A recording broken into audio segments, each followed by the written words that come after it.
actually really alive. Am I alive? Or am I live? Am I whatever? Okay, it looks like I'm live and alive and everything else here. Close that. There's that. That's good. That's good. Well.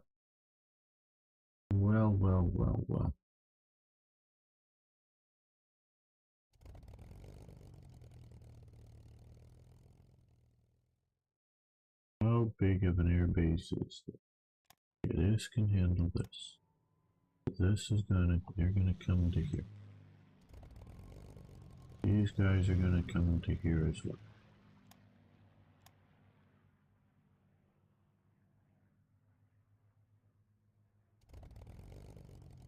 These guys are gonna come to here, it looks like.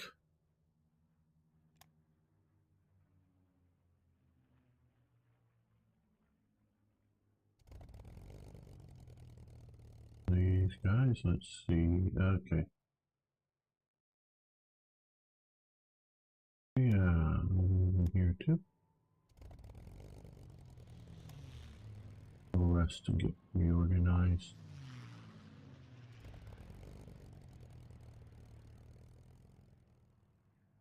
And hello, Arno. Good to have you here, my friend.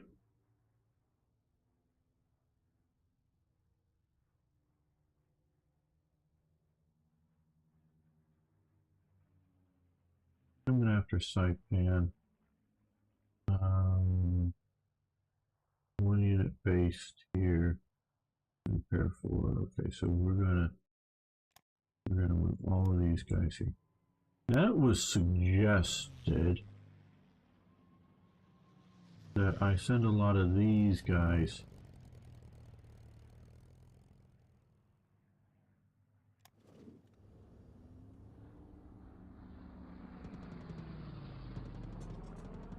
over to the Pacific.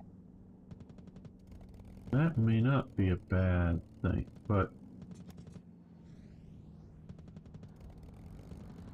I'm gonna get some of these guys.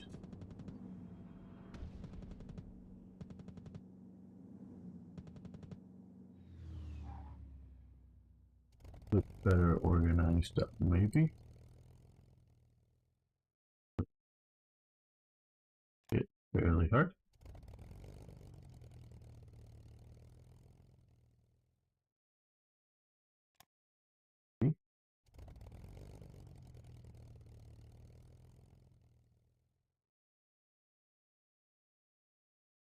Now, I don't disagree with the idea of sending these to the Pacific. What we need to see is, well, okay, 16 is a sea. Okay, so they have some sea attack. So let's send them out here. Wait a minute. Okay. Yeah, this is what the problem with the AI does. Okay. Yeah.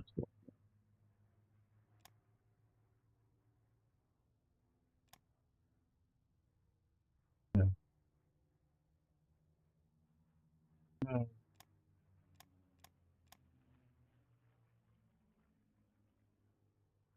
You're just going to fly right through enemy territory.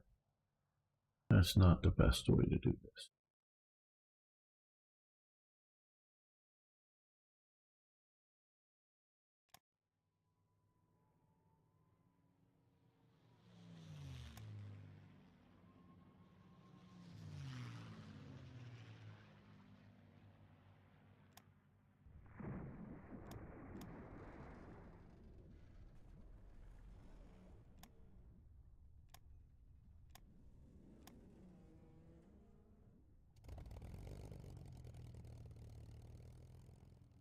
Did we get that canceled? I think we did. Oh, okay. Now those are the returning ones that are all shot up. Okay. Well,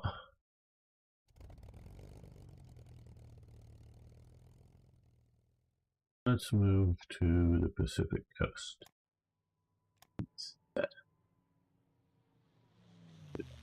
That's the way I expected them to go, but I could see that this may be a shorter route.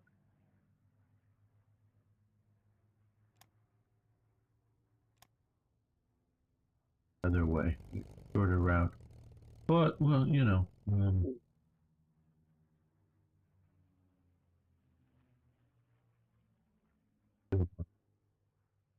this way, even if it is. We're gonna wait till we get Saipan here. See how big that air base is.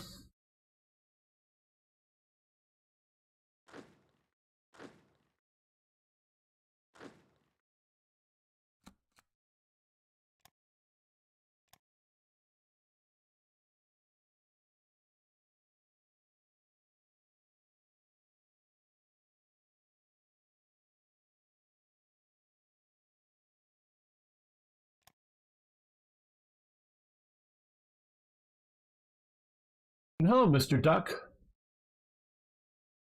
You like Nord mythology? Norse mythology is. Okay. Well, I could see how that'd be appropriate for someone from a Norse-based culture. There's something particular you like about it, I wonder?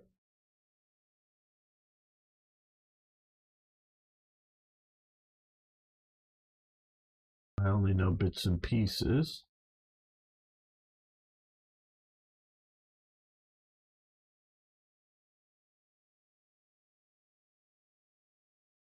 Call myself an expert on it at all. Oh, I didn't. You know, I more or less took you that you liked the mythology, not that you believed in it.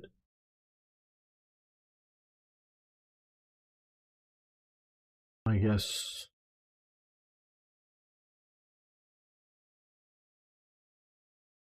Okay, how do I put this? I definitely believe, obviously, that Hindus are real, and that many believe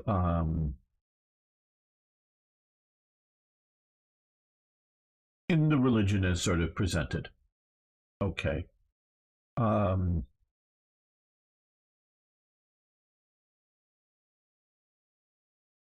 but I find it hard for having met a lot of. I've not been to the Scandinavian countries, but I've been to like the Netherlands. I've been to Germany. I know a lot of you guys online and whatnot. Known a fair number of Europeans that have moved to the U.S. So, you know, fairly familiar with Europeans.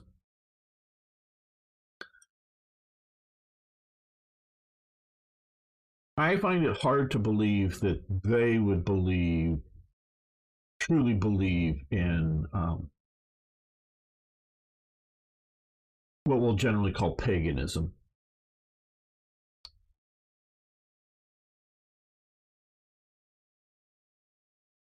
It's sort of like the Flat Earth Society. You know, people who claim to believe in a flat Earth, that the Earth is flat. And like there was one quote on from like one either website or something posted on the internet, could have been a posting on some social media.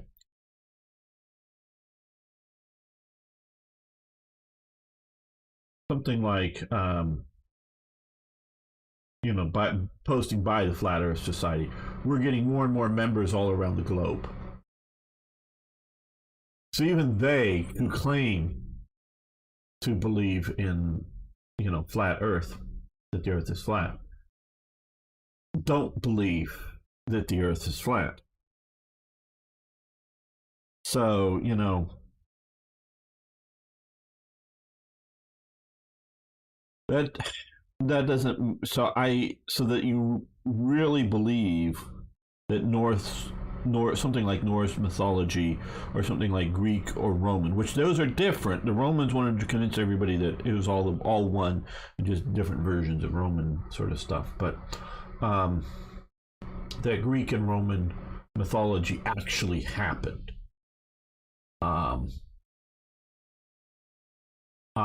yes, hello, Sun Temple Radio. So I have that image of the guy hiding behind a blanket. Looks like okay. So I have a hard time believing that. Now I can believe that people believe in that there's metaphors and other things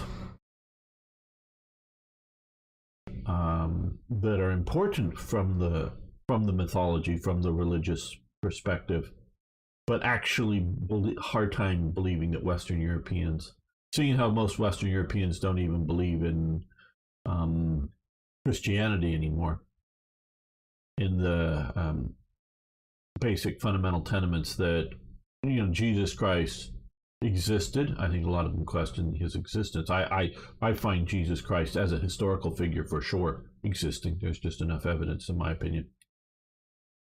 Now, whether you believe he's Son of God or not, that's another question. And most, I wouldn't even believe that most Western Europeans believe that Jesus was the Son of God. Now, they may believe in God, they may believe in the message of Jesus, don't do, be a good person and things like that. But I think most Western Europeans, and I'm using my language carefully here. Okay, and there's people that don't believe in God. Yeah, I'm absolutely sure that they exist. But I also believe there's a lot of people that don't believe in organized religion, generally speaking, but do believe in God.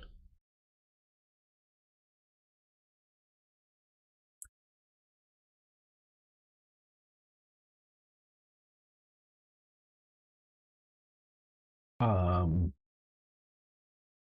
Arno believes in beer. Hello, Poop Hunter. So yeah, and I'm not trying to obviously push anybody's beliefs or ridicule people. Um, then yeah, I'm looking at India right now. I really think it's your experience of the world, and I think there's a lot of people that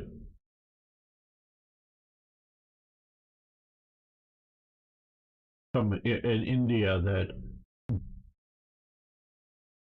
I'm not really up on a lot of Hindu philosophy and some of the other religions, Jainism and some of the other religions, and Sikhism, and well, Buddhism comes out of India and is basically gone from India.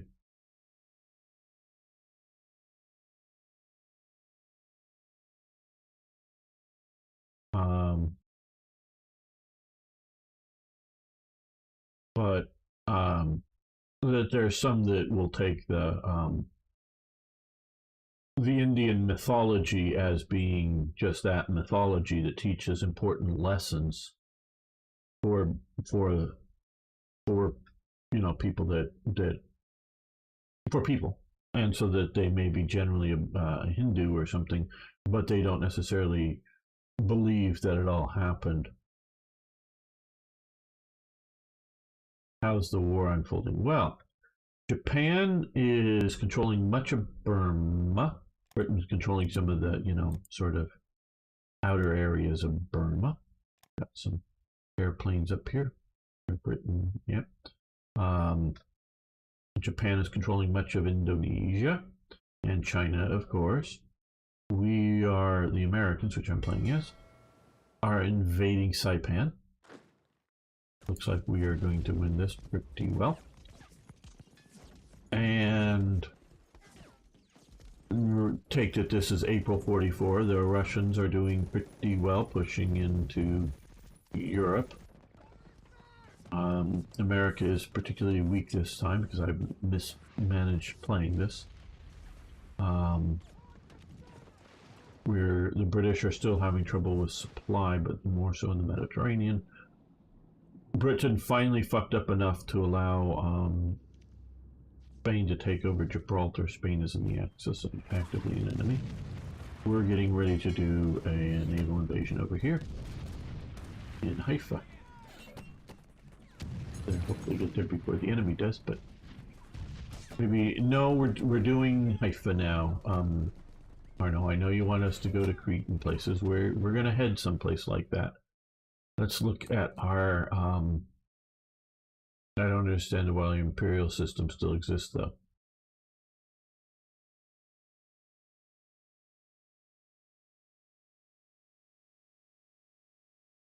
Have you not heard my explanation on it, or are you just trying to get? Are you trying to get me to go down to explain again? Or I thought you'd been around long enough, Mr. Duck, to hear why the imperial system is so good. Curious as to, I mean, not that you have to agree with me. I'm just saying why, which what I would say explains. Okay.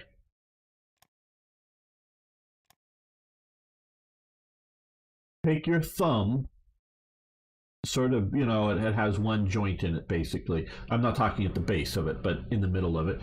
Sort of bend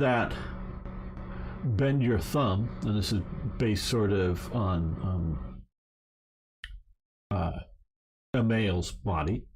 Bend the thumb. Okay, the distance from your thumb knuckle to your tip is approximately 1 inch.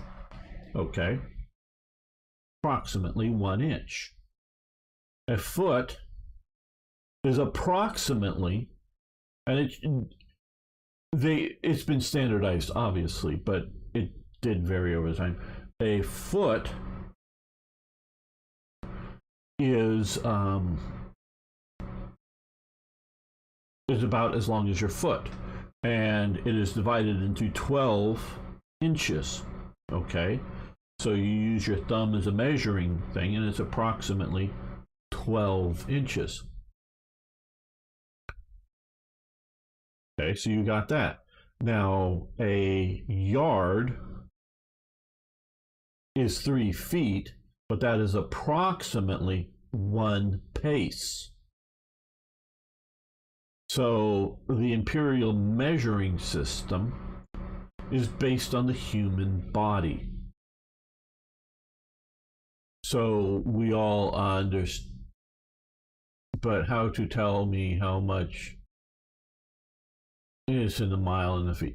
Well, okay, so getting out there, I don't specifically know if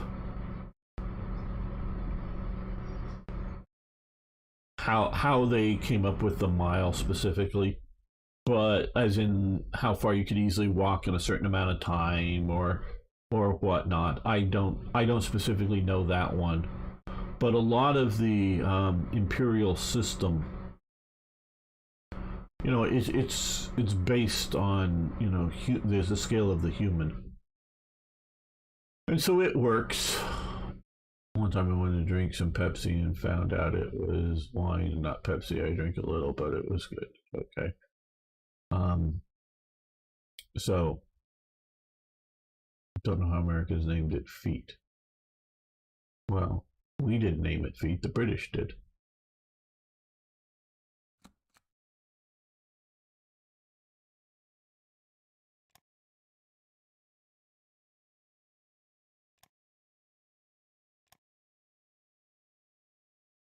So that is basically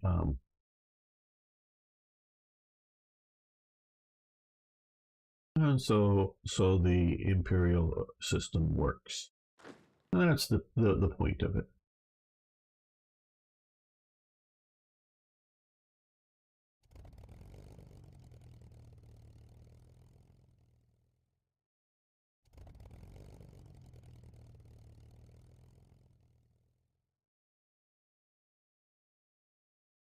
Okay.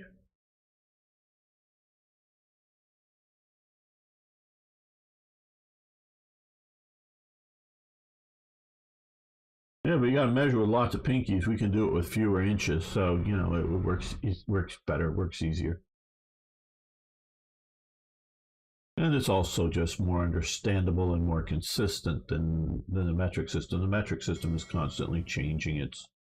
You know, one moment a meter is about 3 feet, and the next moment a meter is, you know, about 5 yards, and you're just constantly varying it. So it's hard to keep it in any measurement. Okay. They're coming after our bombers. Well, let's make an episode. Oh, of course, it always changes.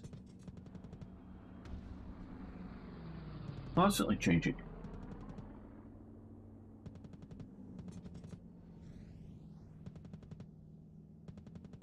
Yeah, I think we're planning on D-Day sometime like around 1946 or something. Yeah. Hey, Paul. Yeah, you're the one that suggested we are shifting some forces to the Pacific. I believe you're the one that was suggesting some well, shifting a lot of the air, but we have a lot of air that's been chewed up, so we're going to have it, you know, give it some time to repair.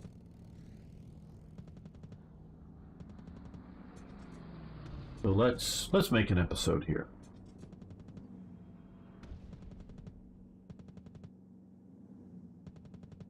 Welcome, fellow armchair generals. This is Gamer 1745 here with my continuing playthrough of Hearts of Iron. Oh, we got some battleships up here. Looks like a battleship. Hearts of Iron 3's Black Ice. We are playing as the United States. We are doing very badly. My bad playthrough. We are going to try to do a naval invasion up in Haifa. Put a bunch of forces there to be able to fight there. We are also currently in the midst of a landing in Saipan. So let's continue this thing. They're pushing in Egypt, and unfortunately we cannot supply into Egypt. Operation Steadfast. I don't know what operation that is. I think it didn't exist or anything, I just don't know. Okay, we won here, yeah.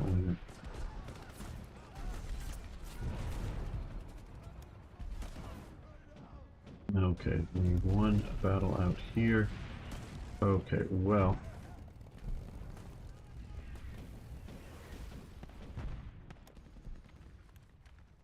Up this area. Okay, make sure that they're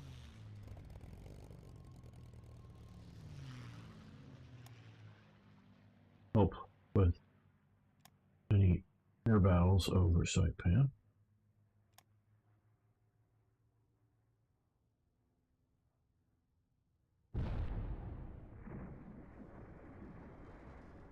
Power.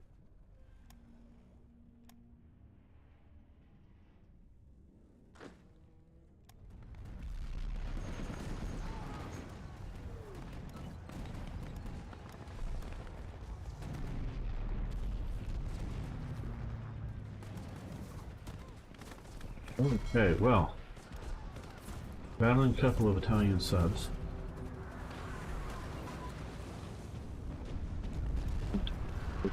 Okay, bridging equipment advances. Well, okay, we can get across rivers better, it appears. Good. Light infantry branch, we could do that as well. Oh, fire control. What is that? Fire control system training increase. Okay.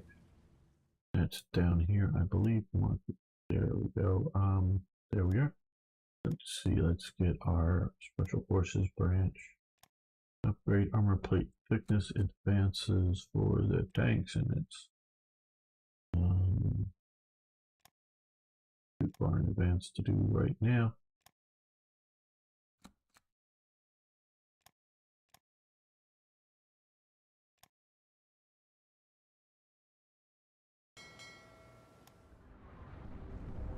Oh, well, looks like we took out an Italian sub, which is good. Much better than them taking out. Oh my, oh no, they're still here, I guess. Oh, they're defending. Okay, a bunch of the stuff is already ashore. Good. We won the battle in Haifa. Stop defending. Okay. Now attack. Attack.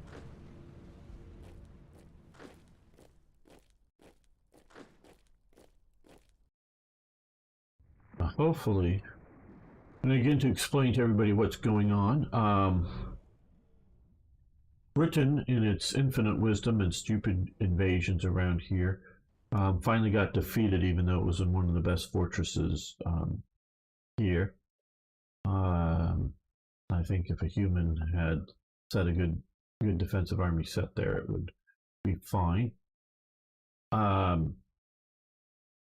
So we've lost control of Straits of Gibraltar, so no supply can come through here. So all of my controlled territory here, whether it's some that's currently, core America, well, maybe not core, but actually American versus American occupied here, all the supplies are landing in these two ports. Maybe I should also supply to here, I don't know. But, and coming across here, for Britain, because we've yet to take the Suez Canal, and we can't supply into here, we're running out of supplies here. So that is not going good.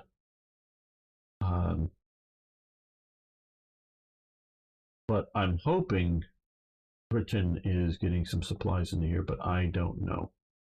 So we sent our forces over here instead of making our other supply problems worse.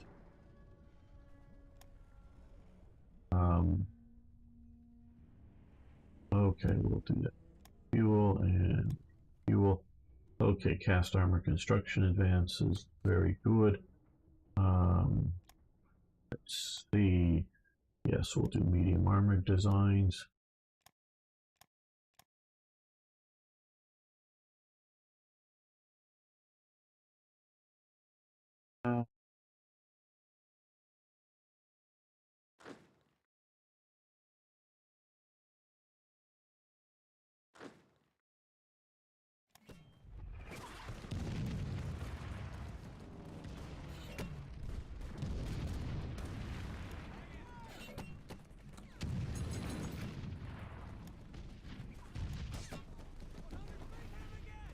Okay, Mr. Duck, thanks for hanging out for a few minutes with us. Do appreciate it.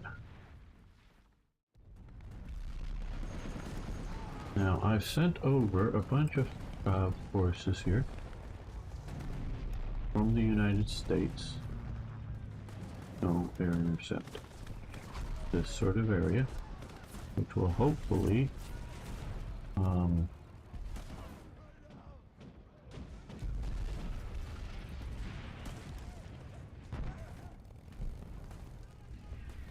some of these enemy bombers here.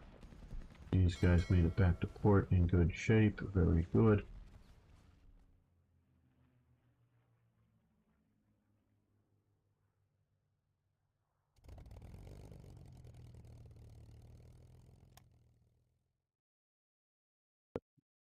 And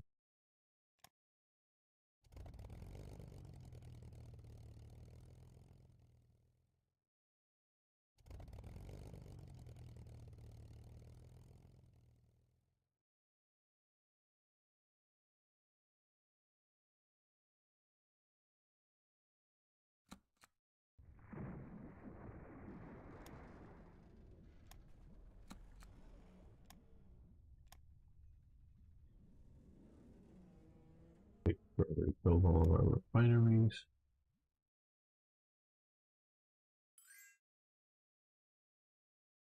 Okay, well, Battle of Saipan we've won.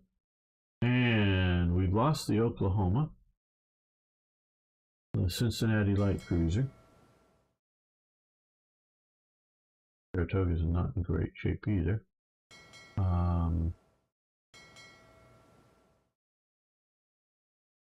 So that is pretty decent shape.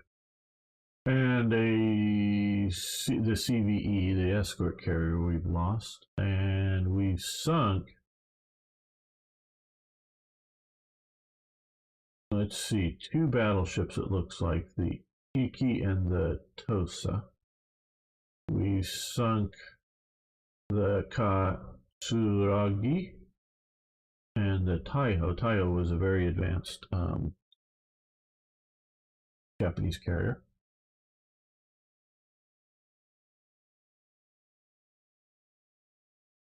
Lost due to poor training, my understanding. Couple of light cruisers, a heavy cruiser, Mano, and a lot of liners and a few commerce raiders. Okay, a decent exchange.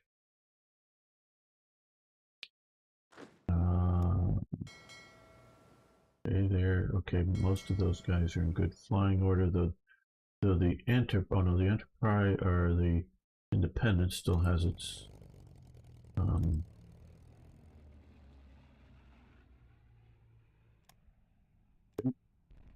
good. Okay, it looks like we just got that. Yes, you can have that. Now,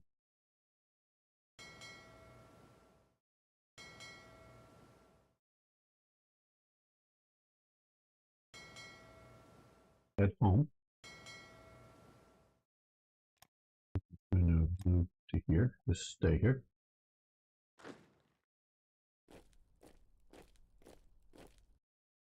These guys here.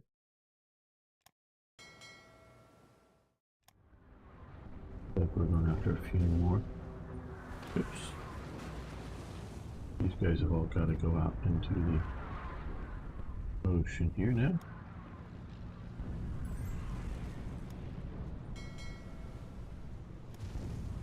And whoa.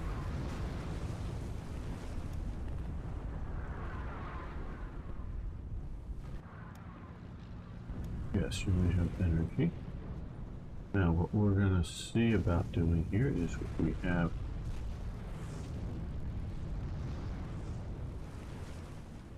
move you to how big? Okay, that's fairly big airbase.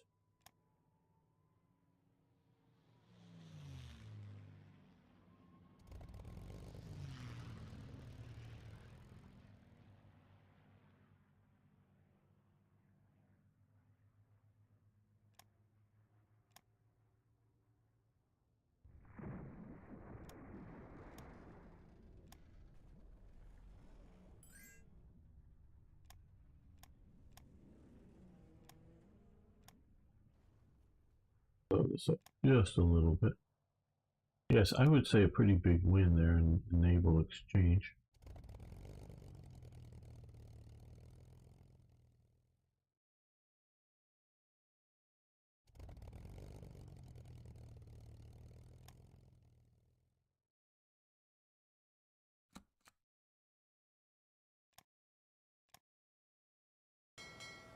Guys, we got no order. Don't know why they have no order.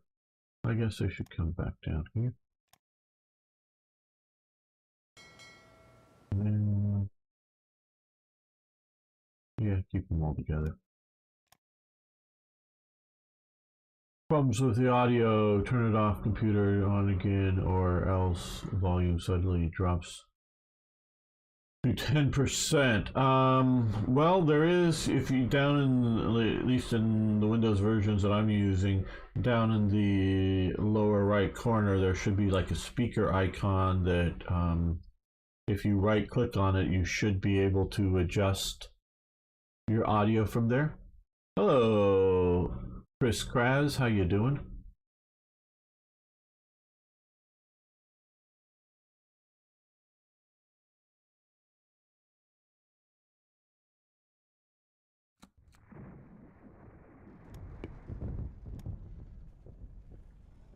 Whatever that was. Oh, we just got the coastal battleship. Yeah, Kumo. Good. Got another battleship there. Well,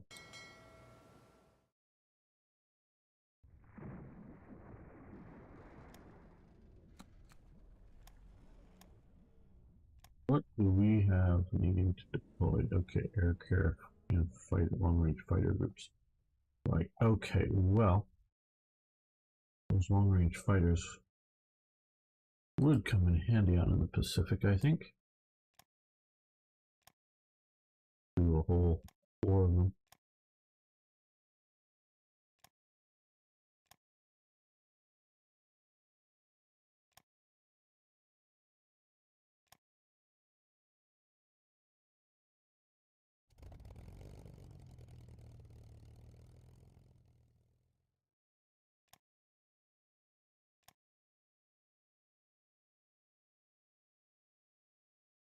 Charles Lindbergh.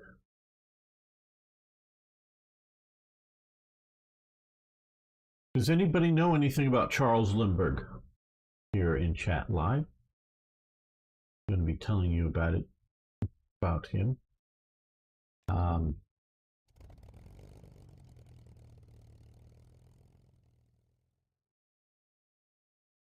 But I don't want to miss any.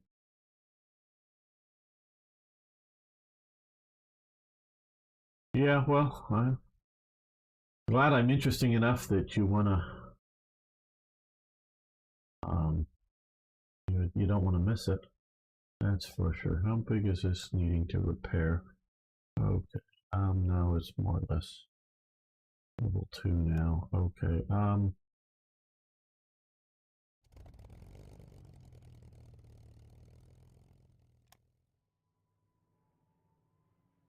Yeah, well, we're doing.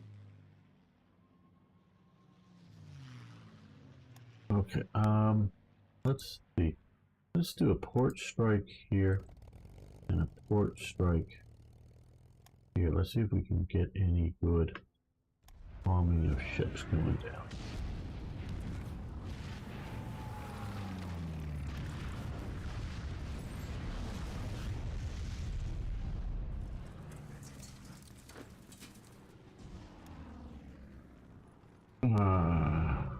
Okay, so no one, Charles Lindbergh.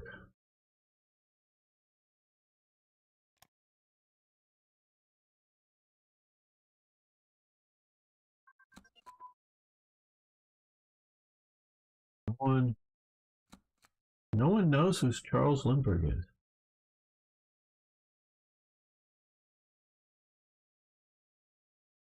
Down.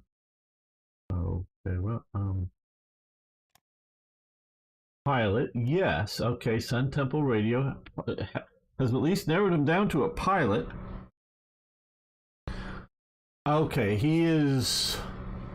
I have to wonder. Okay, can you improve the ports in Tinian to handle repairs? Well, yes, we can. Here we are. We're in Saipan right now. We have that. We can, but right now we can. It's going to repair up to level 3. And we could base up to 63 units there. So we don't really need to. These ports are good enough that we really don't need to. Yes, first to fly solo across the Atlantic. Take off. I'm sure I'll think of it eventually, but some airfield here in the United States. Takes off, flies over Britain, flies over England, because you're sort of doing the polar route coming over there, and lands in Paris airport. Okay, so he gets all the way to Paris, not just landing in Britain, not just barely making it to France. Lands in Paris. First solo flight across the Atlantic.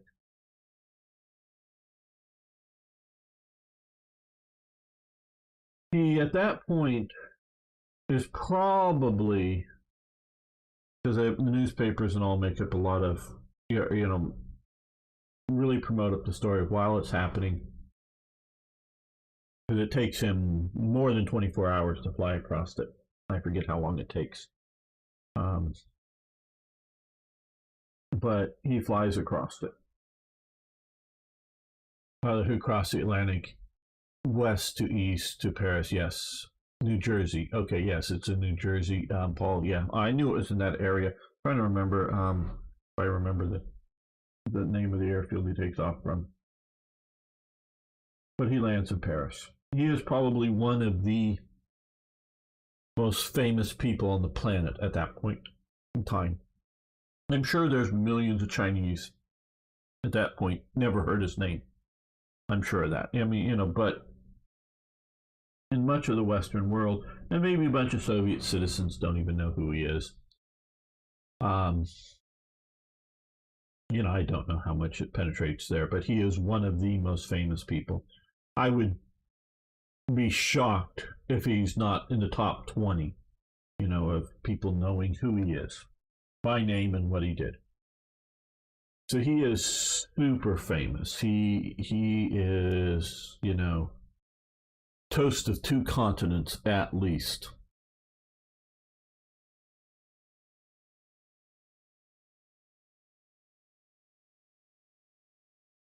So, what fighter units do you have? Rifles and tanks and artillery. We'll get to that in a bit. Arno. So, and Paul would like me to keep playing, so I'll try to remember to keep playing here. All we need is check production. All right, 92 to keep all of our resources going. So he is, like I say, super famous. Well, he has a son, and the son gets kidnapped out of his home. This is, I think, late 1920s, early 1930s.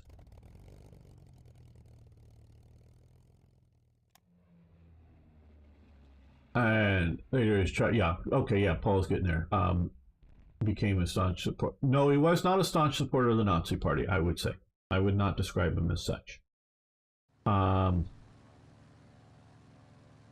But he, and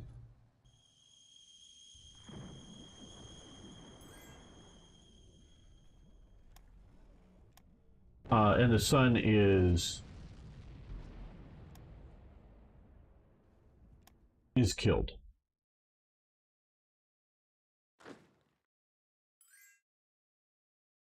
And I'm going to say that this has to affect somebody greatly. Super famous, son killed. And it's obvious he's killed because his parents are famous, and presumed to have a lot of money to be able to pay the ransom and whatnot.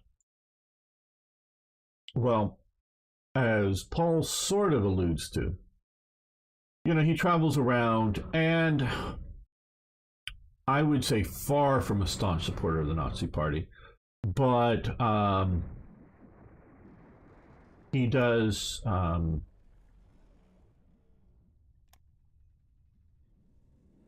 see that the Nazis, shall we say, clean up Germany, and they do clean up Germany. Um, Basically, okay, when the Nazis come to power in 1933, there are terrible slums in most major German cities, is my understanding. Terrible. I mean, people crammed into, you know, apartment buildings in which there is like a family of 4 or more people to a single room. There is no internal plumbing of toilet kinds anywhere in that building, and it's like 4 or more stories tall. And basically, there's an outhouse in the back that's supposed to have some theory of plumbing to it, but described as you're literally, they have sort of like stepping stones, so you're not walking in wet, and you can guess what it is wet of. Okay, and it just, ugh, in the back of these buildings. It's just terrible. By 1939, these are all gone as far as I understand for Germany.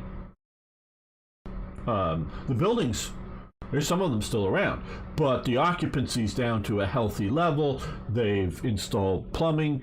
Now this, of course, you know, just because evil does some good things doesn't make it good. It just makes it, they've done some positive things, but they don't necessarily do it in a positive manner either. But so they clean, you know, so the Nazis are cleaning up Germany. There's no real question about that. And to an outsider, somebody who's coming from the outside to Germany and who had seen or heard about it from before. Why are these guys out here in the desert? I don't know. It looks like a positive thing. And it's, you know, the manner in which things are done are important. So he is not an anti-Nazi. That is for sure. At that time, at least, you know, in the 1930s, before the war breaks out. So we have. You guys do. How much longer until you can do? Okay, 118 hours, 117 hours. Okay, command decision making. Very nice. We'll just pop that.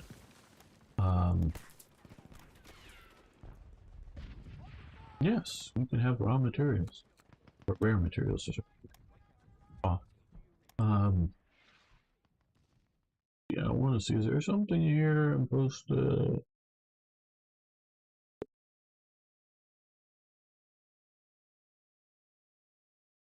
Nope, looks good.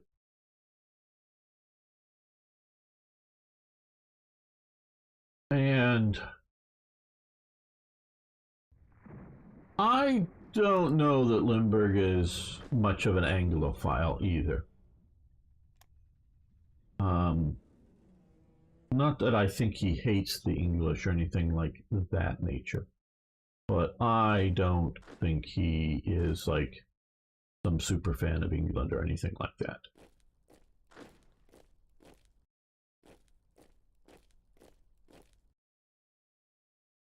So,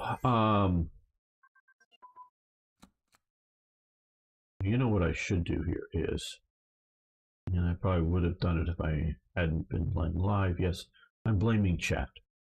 Just in the general idea that I'm chatting about things with chat and not thinking about things as being a player.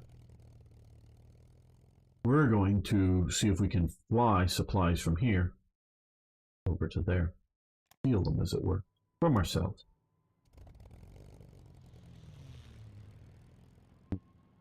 We can still sort of intercept this area. No, here, intercept.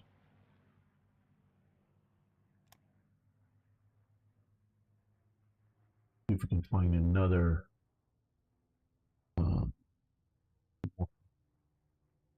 transport. Okay. Yeah, mostly staying out of heavily controlled access airspace, so hopefully won't be intercepted. You guys fly over here. Hopefully they'll have enough range to do what I want to do. And so, when World War II breaks out, Charles Lindbergh becomes a staunch supporter of the America First movement. It is not really a political party. It is resistance support. Okay, I think we're just going to end that and medium navigation radar.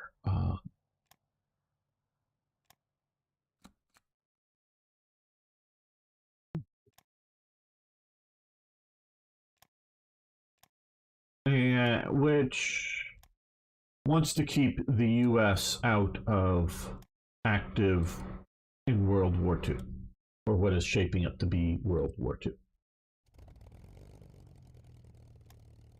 So,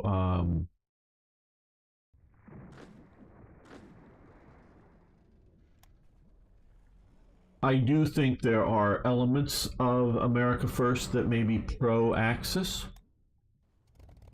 but it is okay. There's too many units here. We've got all these guys showing up. So let's move these guys over here so they can get repaired. And these guys there to get some repair. There may be people that are pro-Axis that are being promoted through the America First group, but I would, at least from everything that I've seen, I don't know about the organizers, and I wouldn't, maybe without good knowledge, but I wouldn't describe Lindbergh as a likely organizer of America First, more likely a spokesman. Sort of like all these spokesmen I'm not going to mention any names because I'll probably get something wrong and wouldn't want anybody to come after me. But a lot of these spokesmen for the FTX, the crypto crash that's happening, or whatever company that stole everybody's money.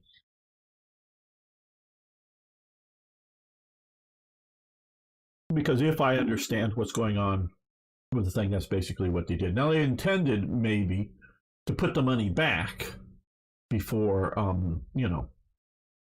anybody noticed. It's sort of like, hey, there's this big pile of money, we could borrow it and use it to make profit, and before anybody really misses it, we'll move it back and give it back to the account so that they don't lose the money. We'll just reap the profits from it, kind of thing. But in essence, stealing it, like I say, maybe the intention of returning it, but whether that's the intention or not is another question.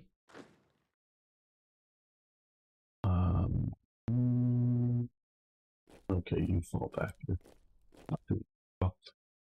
So, all these celebrity spokespeople that push people to invest in the company. Well, did they know that it was a money laundering scheme and other things like that? Probably not. They just probably either got paid or somehow invested in it themselves and wanted to keep it going. Sad for the little guys, absolutely. People, do not, if you invest in crypto, and I'm not suggesting you should or you shouldn't, no advice here on that, but don't leave it on an exchange. It's one thing to have an account there, and it's one thing if you have, shall we say, pocket money that you're currently going in and out of on the exchange. I don't know, $200-300 or something. Yeah, it's still a loss, but probably for most people putting money in crypto, it's not a tragic loss. Don't keep it on exchange. Get it onto your own wallets. Get it separated out there. Exchange is just that, for exchange, and let them skim the small percentage of handling the transactions as their profit. That's the way it should be done. Again, I'm not suggesting you should or you shouldn't. Yeah, be under artillery, but self-propelled. Okay, 43. We'll let that continue.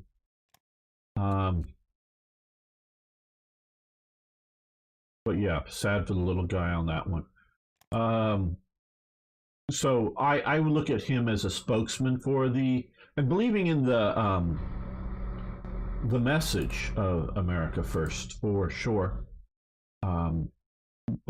So I don't know about the actual organizers, the people that are really organizing up the America First campaign. But I would definitely say the greater bulk of the supporters of America First.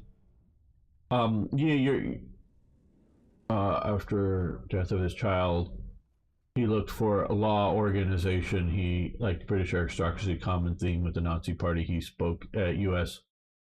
I don't know that he spoke at a U.S. Bund rally. Before I'm going to believe that, I want to have specific U.S. Bund rally that he spoke at, and I would say that there would be a highly likely idea that there's a picture involved in there, though that might not be suppressed. So I am not believing the Bund rally thing you're saying, Paul. You're after Pearl Harbor against the Nazis and promoted war. He spoke at sorry, I'm misreading. Okay, sorry, you said, I think you mean, because you said you spoke at U.S. I think you meant Bond rallies, not Bund rallies, as in the German American Bund. After. Or maybe you meant that. I'm not sure, because I see you promoted war bonds. Red one, stay on target, yes. The industrialists that founded Germany. I don't know exactly where you're coming with that. So, no, if you're talking about the German American Bund, I need to have a specific event. And there will be flyers announcing it. There will be newspaper reports. Period newspaper reports that he was at that event, because he is that famous. So until you present me with like something in the New York Times or the LA Times or Washington Post or something like that that says he spoke at this rally on this date, even if there's not a photo, he would have that information. So I'm not believing that he spoke at a German American Bund rally. Now, if you're saying Bond rallies, BOND, U.S. Bond rallies,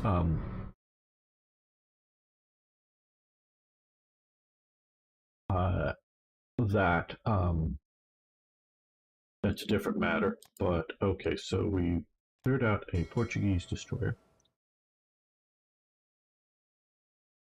but he definitely, was speaking out for the America First campaign. That I will fully grant you, and doing that as loudly as possible, I would say. Now, no Bond, I want to say Chicago, but no Bund, but we'll look it up. I mean, I would really, I mean, if it's true, I would really want to know, because I do sort of have a building of sections dealing with photos and other stories dealing with the German American Bund, which is not exclusively German Americans, but my understanding is overwhelmingly German American in its membership. And then you have the Silver Legion, which I'd love more information, collecting news stories and events about the Silver Legion, which was a much, much larger organization in America, which was an American fascist organization of the period. But yeah, if you find it, Paul, I'm just doubting it exists because I've never run across it. And not that I've looked deeply, but I've looked into Charles a bit. So, yeah, he has sort of like, hey, the Nazis aren't, and again, this is in the 30s. And it's not until night, and I don't know, he does visit Nazi Germany once or twice. Of course, he's treated very well there. He, realize Kristallnacht doesn't happen until, 1938? So, yeah, if you're not looking for the bad things the Nazis are doing, the Nazis are mostly hiding it. Okay, you got to realize that. And so, and whether or not Lindbergh would have approved of it, I don't know, of the suppression of certain ethnic groups. I don't know that he would or wouldn't. I'm not saying that. There was a lot of racism back then. I'm not suggesting that he was or wasn't. Hell, a lot of the Union soldiers that fought in the American Civil War. Oh, were racist. They just wanted to end slavery. They still thought white people were better. That's what they thought. Okay, so I'm not saying no. I'm saying I have no knowledge of it, and I think I would if it did happen. Maybe that's arrogant of me. I don't know, but so yes, and again, because the P-38 Lightning is what got me starting to talk about Lindbergh for various good reasons. We'll get to there.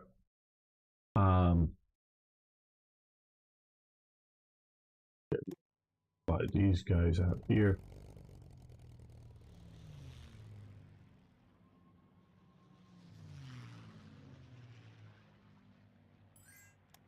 So,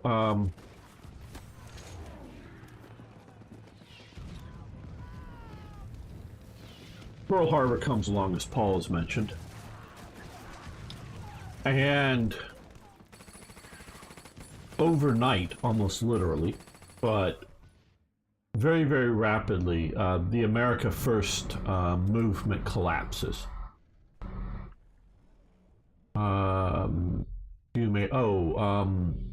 The industrialists. Okay, I am the industrialist that founded Germany. I don't. You make a garrison for it. I don't know what your garrison for you. I don't know the exact reference to it. 25 hours.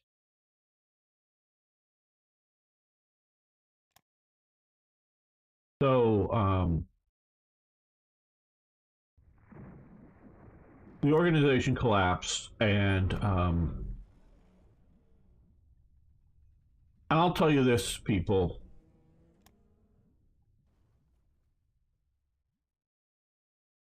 From a pure tactical standpoint, a tactical standpoint. Oh, there's a fight out here. How interesting. Going after some cags. Oh, we have, well, let's see. How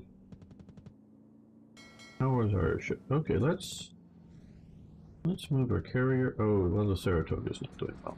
Hold it. Let's leave the Saratoga there. Let's move the Hornet Wasp and S6 down here.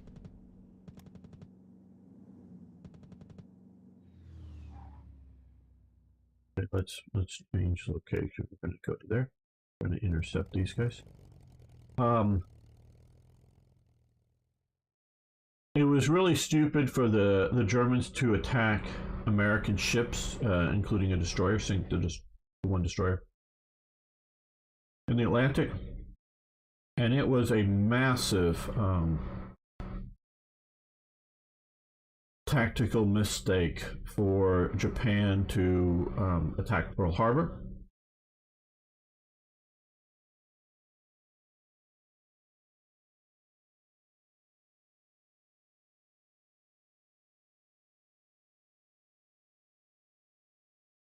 Just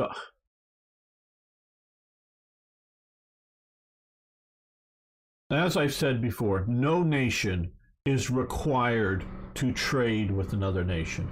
To stop trading with a nation is not an act of war. Whether it's with Russia today, or China tomorrow, or Japan in 1940, okay? There was no blockade. There were no American ships sitting off of Japan, stopping Japan from importing oil. Yes, America was sort of like saying, hey, yeah, Britain, the Netherlands, hey, why don't you guys agree with us? Don't you want to stop trading with oil too with Japan? And they go, yeah, that sounds like a good idea. We think Japan's being an asshole, so we'll stop trading in oil with Japan. No nation is required to it. That is not an act of war. Okay. Nothing that I will not.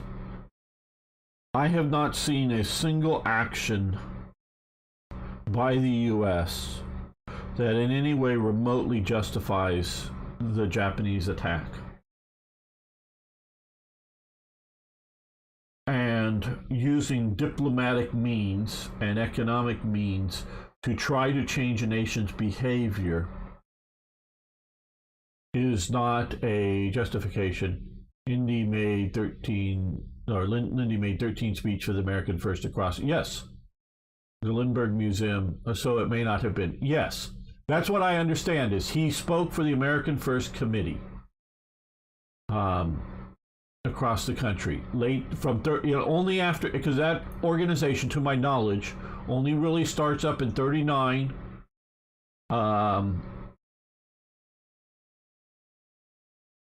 Because of the outbreak of war in Europe. It doesn't, to the best of my knowledge, does not pre-exist the outbreak of the war in Europe. It is a nonpartisan, it is political in that it is trying to convince the American government not to go to war and trying to do, get that kind of stuff promoted up, but it is not political as in who gets, under normal conditions, elected to what office. I don't think they ever ran a single candidate for office, but maybe they did. Just don't know if there's any real elections going on right then. Whether they would have. done, but it is meant to be all parties don't get involved in another war in Europe. It's just counterproductive. Okay, that looks like it's done. Armor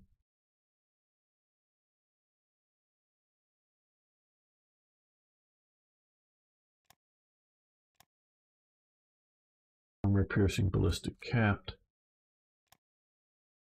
Armor piercing maxed out. And self-propelled artillery brigades advance. So yeah, I'm not saying he liked Jews. I'm not saying, and this is a definition of a complicated man, Lindbergh. So to sort of keep on story with Lindbergh while continuing to play, Paul. See, I'm trying to be a good boy in both talk and play. People really like my talking. People really like to see the play continued. I get it both. I'm trying to concentrate. He had officially resigned from the Army Air Corps because there was no Air Force at the time. He requests to rejoin the Army Air Corps. It goes all the way up to my understanding. The question goes all the way up to the Commander-in-Chief of the Armed Forces, FDR, and he says no. He refuses to allow Lindbergh back in because Lindbergh had been his enemy. FDR wants to get us into World War II, and so FDR wants to get us into World War II. Lindbergh, of course, is trying to thwart that.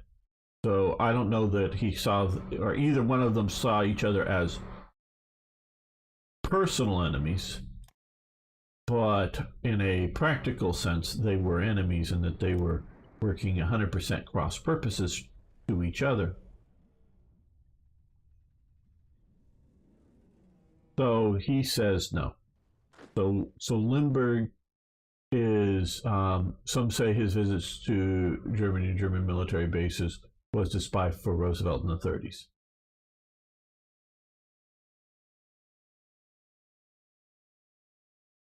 Well,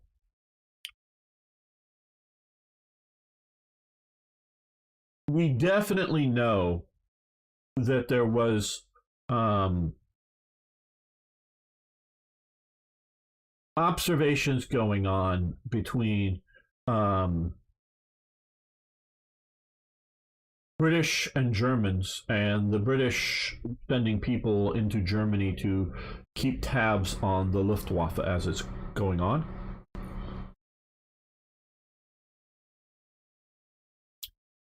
To the point of one British pilot, I know I'm getting off track here, and I forget the name, sorry, who is in Germany, and I'm trying to, the one that shoots himself, the dive bomber, Luftwaffe, eventually become high general. He visits America. I don't know if Luftwaffe dive bomber ends up being put in charge of procurement, shoots himself while on the phone with his girlfriend. I don't know if Paul or somebody else can, if they know. I think it was him.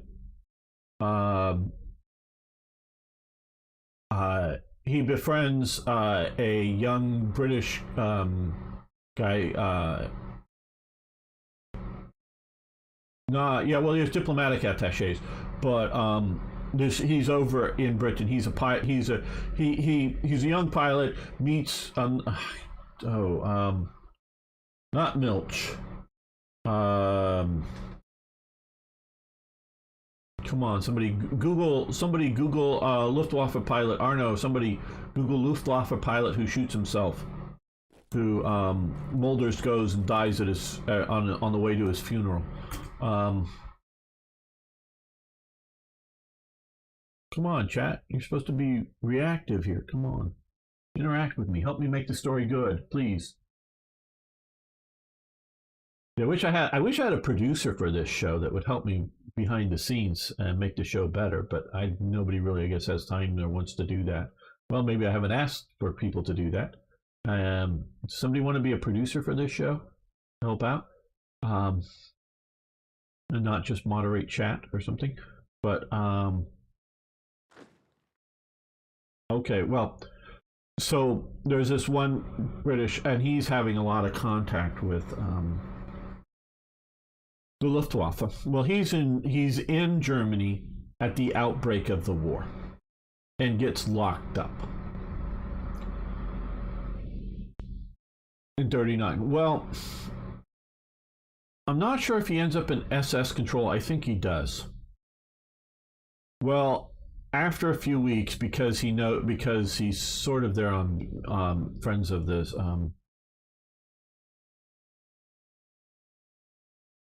Okay, well, since this, I gotta save this in case I crash it. No one else is out here. Sorry, I'm just a little frustrated because I can't remember the name.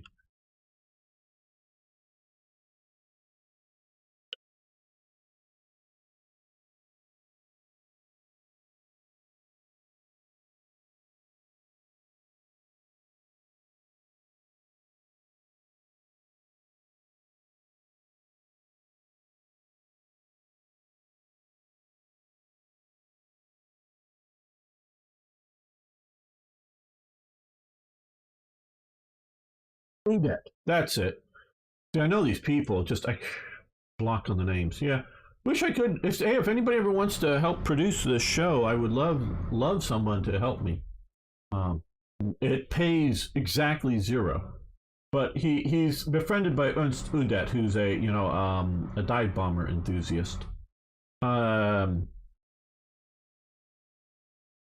Well, Udet sort of, of course, realizes or knows what's going on, and yes, it did just crash. That's why I saved it so things work better. That's why I wish I had a producer. I see some of these other shows that have producers. Yes, okay, well, Arno's now waking up, but yeah, too late. Yeah, that's it, Arno. Just gonna restart the game here now. Just alt-tabbing out. The more I do it, the less stable things. Yes, that's right, Arno.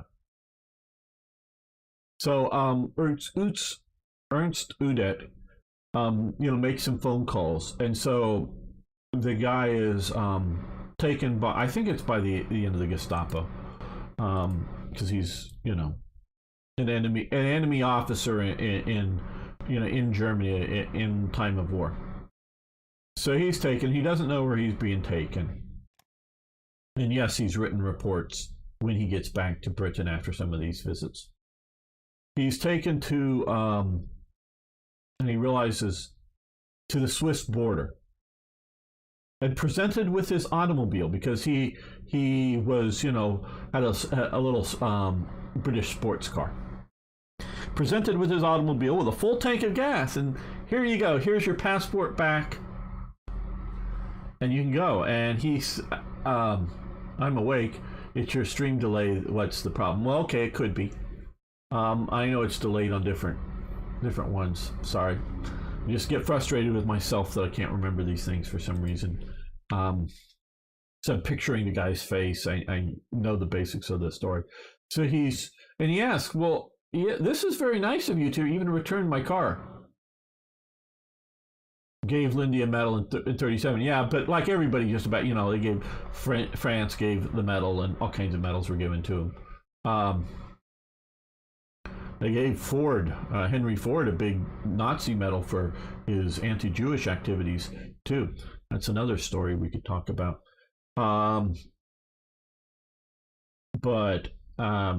So he's presented his car, and he sort of asks, well, wow, this is really nice of you to actually give me my car back, too. So you have an enemy fighter pilot. I think he was like a fighter or dive bomber or some sort, but known enemy pilot. Instead of keeping him locked up, he's taken to the Swiss border. They give him the car, and the guy says, or whoever is dropping him off, well, we don't have any spare parts for this car, so we're not going to keep it. Is basically what he's told. Or at least that's his story. So he's given his car back. You know, it's a British model. There's no spare parts in Germany. Not your fault, gamer. Yeah, it's Twitch's. Yeah. And so he drives his car, you know, through France and back to, you know, these are within the first 30 days of the outbreak of World War II. He's sent back. So we do know that there is a lot of goings on. Udet travels to America, travels all around America, showing off dive bombing techniques, looking at American. This is before the Luftwaffe is officially recreated. So he's just a civil pilot at that point, officially, or officially out to the public. You know, just a civil pilot, but he's more than that. So Udet, you know, travels around America, speaks English somewhat, at least. I don't know how good his English is. Yeah, Sun Temple pilots, very right. Every nation has observers everywhere, absolutely. But I doubt it's for. I doubt Lindy's observing for on Germany is for FDR. It's probably for the Army Air Corps, which is a, you know. Okay, we can't get to there. Can we get to here? No. Air supply. Okay, we can get. Okay, cancel. We can get to here. We're going to air supply. Get to here? No.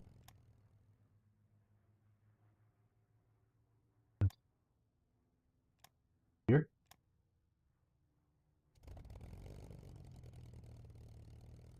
If we air supply to here, these help. Fly in the air. Oh.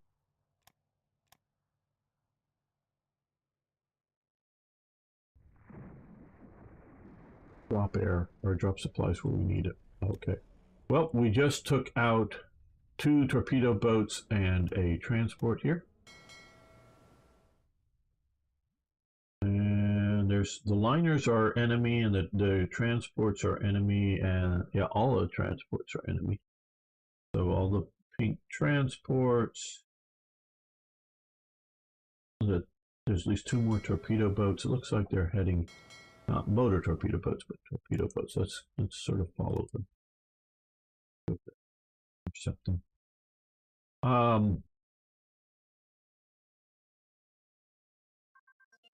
So yeah, he very much probably is writing up. Lindbergh is probably writing up his experiences and his knowledge about what's happening in Germany. That doesn't mean he isn't in sympathy. You know, like, hey, Germans aren't really these bad ogres. Now again, he's looking at it from a, you know, sort of a tourist perspective. Now, so FDR is so pissed at him. Lindbergh wants to get integrated support.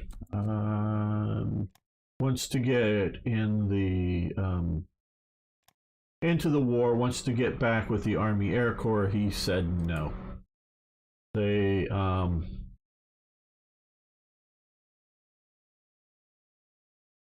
and this, of course, pisses him off. He really wants to do this. Okay. I just want to try to learn where these things are. Integrated support. There we are. Okay, it's maxed out. Ammunition capacity advance. I believe that is for fighters under armament. Yeah, let's increase our air defense of our various bombers. So Lindbergh is shut out of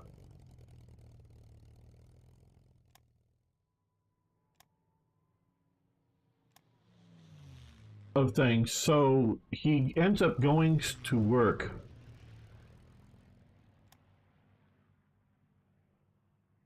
I forget for what company. Probably it's whoever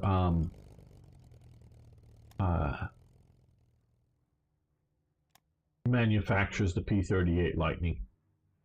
But he goes to work for them and helps them design aircraft and realize he has a lot of knowledge because he is one of the people who's behind designing his aircraft to get across the Atlantic. Now that was a long time ago in aircraft development, but he supposedly really does contribute to the design functions. Well, the P-38 I think is almost exclusively used in the Pacific because it is a long-range fighter, and they need him out here. Well, he ends up traveling out to the theater during the war and to help train the pilots that are already out there. And he does things like train them so that they can run the engine leaner to get longer range out of them when you're not in combat. Just long range flights before you get and after you get in combat and whatnot. But he goes on, and I think he shoots down. He goes on missions to quote unquote observe. But I think he shoots down 3. I'm sure the P-38 was a ripoff of. I don't know, Arno. I doubt it, but I don't know. So so we probably should be sending supplies here. Okay, to Saipan. And so he goes to shoot down, and so I think it's both opportunity.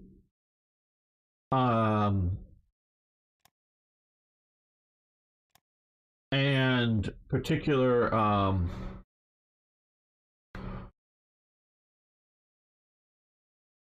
we say being upset with the Japanese for attacking.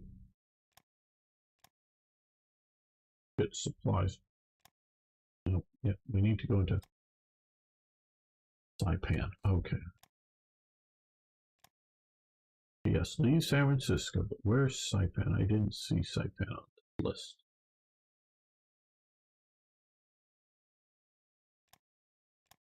Good. Getting supplies in here. Particularly upset at the Japanese for attacking.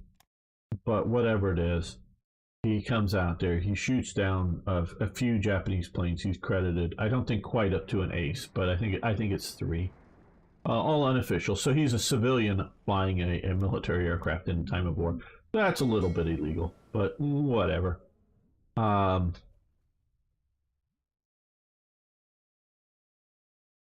Okay, I think this port here does that.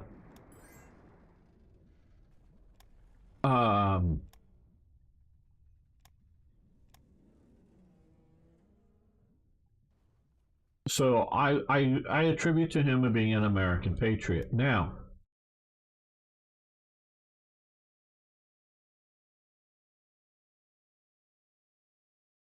after the war, I forget the exact reason, but he has some reasons to go to Germany after the war. He after FDR is dead, and after the United States Air Force is created, he is allowed to join the United States Air Force. I think he becomes a general in the United States Air Force. I actually knew a guy who owned Lindbergh's car. He, Charles Lindbergh, during the 1950s, got a staff car, an Air Force staff car. It was a Model A coupe, a 2-seat with a rumble seat thing in back. Just thought in his garage. It was painted in Air Force blue, and it had his, whose it was. And for years and years and years, it was left out at a desert airport somewhere out here. And I forget all the details of just how this guy got it, but he had it in his garage. Yeah, so he actually owned Charles Lindbergh's car. So it was a 1930s car that was used as a staff car into the 1950s. That he eventually just sort of abandons at an airbase, and somebody eventually sort of picks it up, and then I think this guy got it from the guy who sort of salvaged it. but it was still an original paint job, and I don't believe it was a phony. So he owned Charles Lindbergh's car. But during this time in the 1950s, in late 1940s, he's visiting Germany. No rust in the desert, just sand. Yeah, it was. I don't know how much sand, but you leave a it's a light blue anyways, but it was more faded blue. Leave a car out in the sun in the Southern California, Arizona, Nevada type area out here in the desert, and it just fades. And so it wasn't. I don't know that it had like oil and gasoline in the engine and ready to start up, but it was clearly in a drivable condition. But it was also clearly, when it was his staff car, it was never really pretty. I mean, figure this is a 1930s leftover car that gets Air Force painted, official Air Force stenciling on it, and Charles Lindbergh's staff car or whatever it said. I forget. I just saw it in his garage once. This was back in the like early 2000s, very early 2000s. So, here in Southern California. So, and I'm sure it was his car, and he wasn't making a big deal out of the thing. Cool. Thanks for the link there on the Volker. Yeah, I'm not going to look at it right now because we just had that. So yeah, so he got it from, I think, the guy who sort of salvaged it, but salvaged as in realized what it was and bought it or acquired, got licensed to it, and just put it away in another garage, and then this guy got it from that guy or whatever. I forget the details of the story, but he had it, and so it's it's a museum piece now, and and I looked inside, the interior, probably even while Charles had it, was a bit rough, tears and whatnot in it. It wasn't and the guy was keeping it he wasn't trying to restore it. He was keeping it in the condition that it was when when it was recovered from the desert that Charles left it in. So it's in that sort of condition. I think we're going to stop the port strikes, get you guys some more organization back up.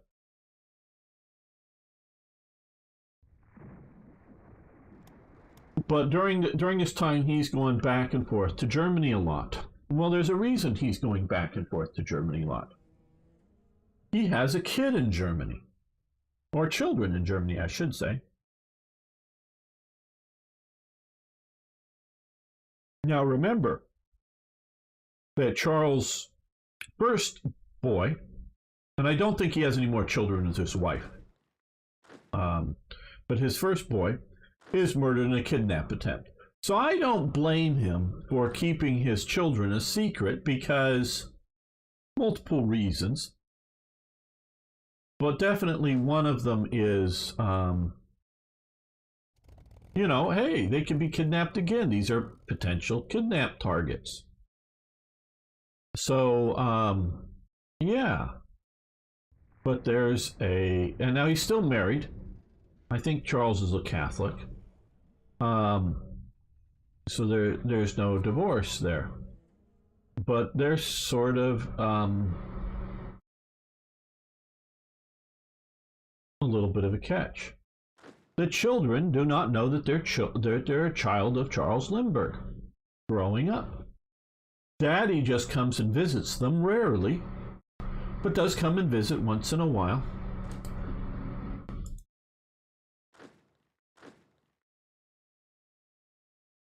But Daddy, it has a name, but it isn't Charles Lindbergh. I don't know exactly what Daddy's name is, but Daddy, doesn't spend a lot of time, comes and visits,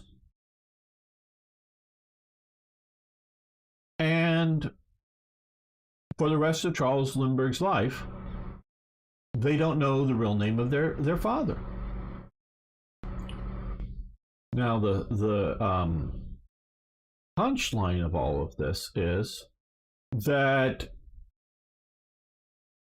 it takes a number of years for them to figure all this out. And I don't remember all the details. Sorry, this is not a pre-prepped thing. That there are two women who has two mistresses that don't know of each other. The children figure this out eventually. because of letters and whatnot that mother leaves behind. So Charles has two families. They both have, like, I think it's like one child for one with one woman and like two children with another woman or whatever. But he has two families in Germany after World War II. So he has two German families, and of course his wife here in America. So yeah, Charles is a complicated person, and I think this really, I count him an American patriot. I count him, and he very well may have been, anti-Jewish. I'm not gonna try to defend that or say it's okay or anything like that. It just sort of the realities of people, if you know what I mean. It just, people have bad takes on life. But I count him as an American patriot who wants to keep America out of the war. And once war is on America, and this, like I say,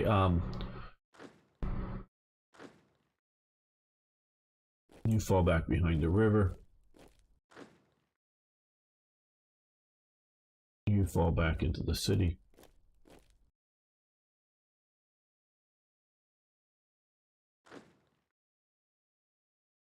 Getting some more supplies, build up your supply situation.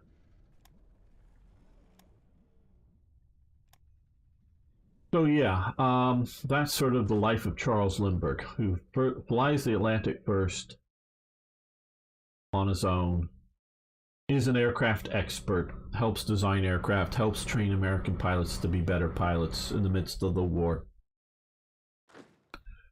Supposedly he is really liked by the pilots that he goes and meets out in the Pacific campaign. And for being a fighter pilot, he's an old man by that point. Does, I believe, shoot down enemy aircraft. I know he's credited with some. I presume it's all true and correct. And eventually does come back into the United States Air Force once the United States Air Force is created. But it takes a while to do that. And fathers a couple of families in Germany. So very sort of complicated life. So that's sort of the life of Charles Lindbergh. Yeah. Well, this episode has gone on long enough, so we'll end it here. I want to thank you all for watching. I want to particularly thank Tim, Strongarm, Niagro, Timothy, Toyjet, and Gary for support over on Patreon. But hey, what I really just ask you guys to do, especially if you're live on YouTube now, is to smash the like button. If you're later watching on YouTube, you can also just lick the like button then. It's tasty, trust me. Do that and post a comment down below. It could just be say hi. It's really appreciated on YouTube. So thank you very much, and see you next time for more Hearts of Iron. Okay, don't worry guys, we're going to make some more episodes here, just trying to chop this up. Okay, we're ready to attack into Tel Aviv. All right.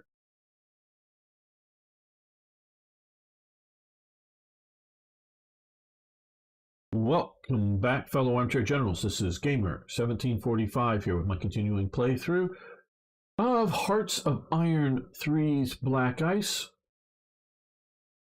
And of course, we're playing as America. We are here. We're ready to push into Palestine here. Next episode, Gamer takes Africa and Crete. Well, we hope. We've got to get supplies. Okay, Arno, because right now if I land in Crete, I'm going to land in Crete and we're going to starve because there's no way I can get supplies to Crete.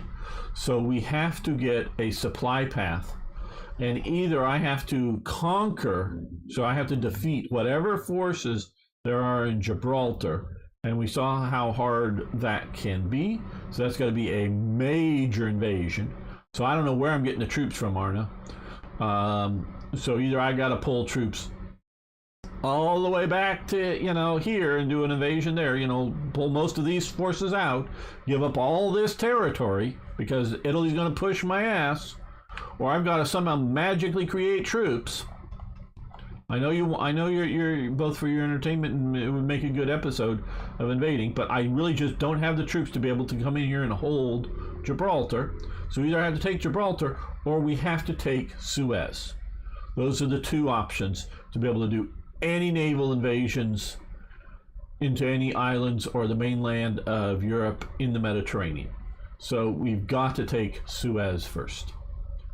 That is required. Okay, so we're going to send this armored division down like that. This mechanized division about like that. This division to push in against the militia and whatever else is there. This sort of light armor unit there. And let's do that there. Yeah, well, not just Alexandria, we have to get control of the Suez so that both I and Britain can run convoys around Africa into the Mediterranean, and then we can push on from there. That is a requirement for advancing.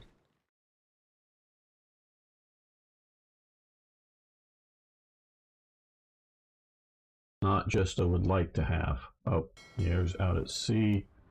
Liners. Okay, well.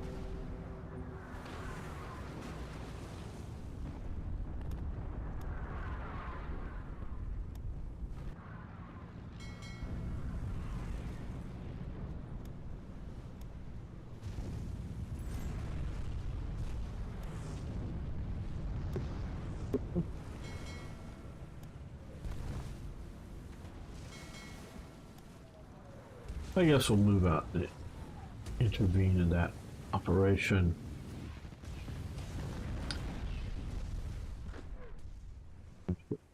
Supplies. Supplies.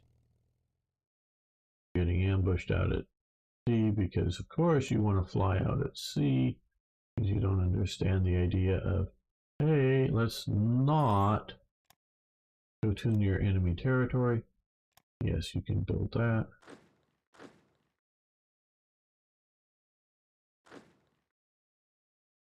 There, I don't know.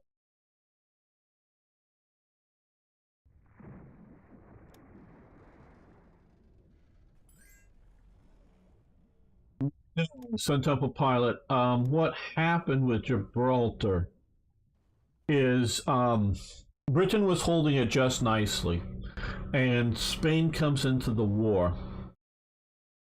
and then I think it was more Canadian, but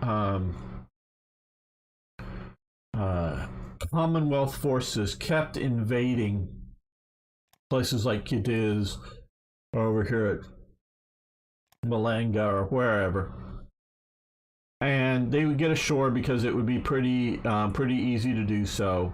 And then Britain would sort of burst out and sort of control this sort of little bit of area briefly, and then Spanish forces would come in and hammer them back into Gibraltar, and cut off and either shatter and force forces back to Britain, because we can see a lot of various forces that were probably, we can hover over some of them and see were sort of remnants from some of that, as well as just outright destroying a bunch of these forces. But also Britain, once it sort of, expanded out a little bit more, would abandon Gibraltar and put their forces, in these other provinces to get hammered down, to be both in organization and in strength. So once they finally retreated back to Gibraltar, they were never in good shape, and Spain just kept up the attacks and kept up the attacks. And eventually these near shattered forces eventually shattered, instead of just sticking a stack here and saying, fine, we're and hold into this level 10. I think that's what it is like a level 10 fortress that would have otherwise been doing it. So are you going to have to control Ethiopia? No, fortunately, you can get supplies through here without controlling Ethiopia. I don't know how, because Ethiopia, yes, can be supplied through here now, but they've had supply. I don't know. I think there's some sort of, for all the fucking problems that um, I've had with oh my god, and I like him. I'm just upset. Over, well, it's the game, play the game. Well, I can't imagine if that they're not giving the AIs special supply boosts in Ethiopia. I just can't imagine it because for so long Britain had Gibraltar, which means there's no Italian supplies leaving through the mouth of the Med, and they had Egypt, and Italy was able to expand because it had enough supplies down here. So I don't buy that this is the game. And so, and I sent in a big force, a fairly big force. Basically, some of this up here is remnants of that force. Guess we can move into here and here. Into Africa down here. Forget up north or south or wherever. But Britain couldn't supply them, even though at the time they were still holding up here in Mombasa. Just because Britain had run out of convoys to get supplies to Africa. Yeah, at the time, Britain still controlled all of these two things, and somehow Italy had plenty of supplies in Ethiopia, plenty of supplies, but Britain had no supplies here and here. So I had to withdraw my forces because they were immediately out of supply. And then Saudi Arabia had come in the war, and Britain was collapsing, so I helped stabilize Saudi Arabia because they had supplies. So yeah, I don't know how they're justifying that this is still going. And for a while, Britain even lost Dar es Salaam, and it was I who retook Port Sudan for them and then left because hey, I thought they had it under control. But yeah, so yeah. Now, of course, Portugal is an enemy territory. South Africa looks like it's slowly closing it down. And this does look like South Africa. Yeah, South Africa is closing down much. I mean, this is British controlled up here. This is South African controlled. Portugal. So yeah, it's, craziness. So yeah.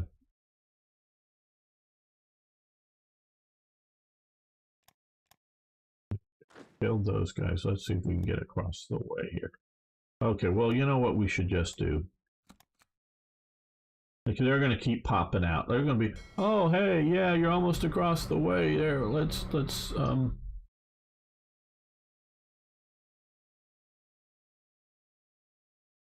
that's a Saratoga. Okay, that's good. We're going to do another naval invasion. So you guys just come up and base up here. We'll go straight into Tinian.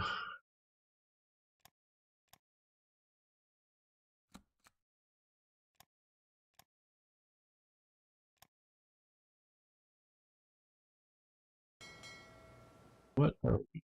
Okay, they're bombing us with some carrier base whatnots. Okay, well, I don't know if those are, because Marus are supposedly transports. That's, I think, an actual carrier. Because some of these just use, I think, the Mitsubishi Maru. Maybe those are Jeep carriers. I don't know. We lost a DD in that, but we got a CBL.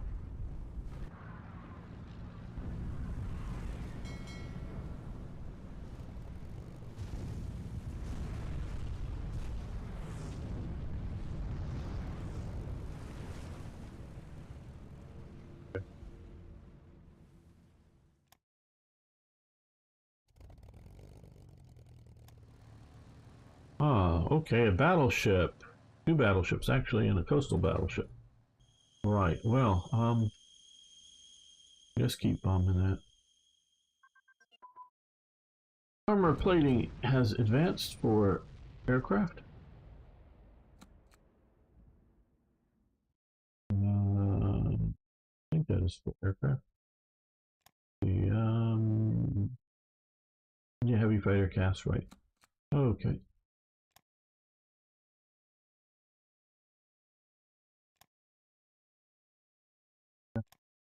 Yeah, 47.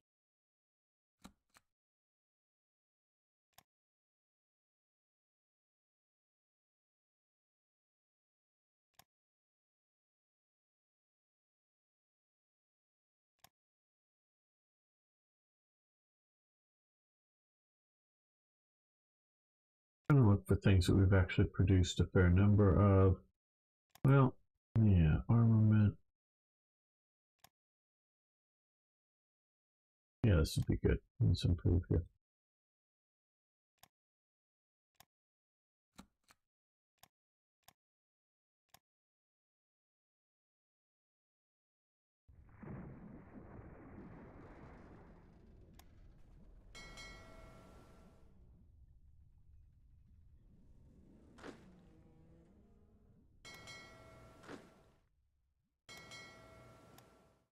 Let's invade, yay.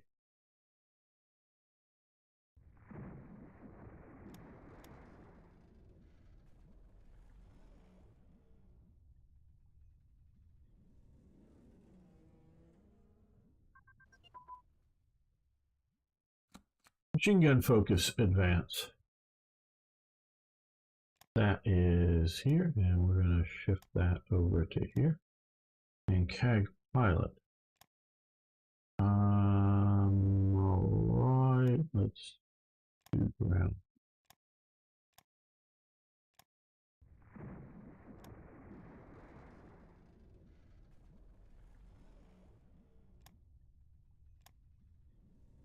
Okay, well that, taking that out, even though the Saratoga isn't the best shape, let's just move that up there because these guys are going to have to come out of the port here soon.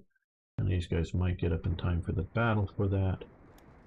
Hopefully their CAGs will be the going after some Japanese submarines. Okay, they lost 2 submarines. Good.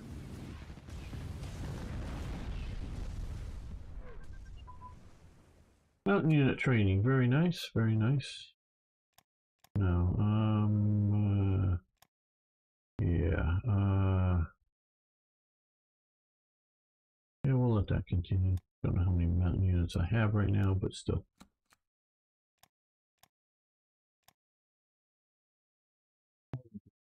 Okay, like we're pushing in here. Let's, oh, you guys, cavalry charge.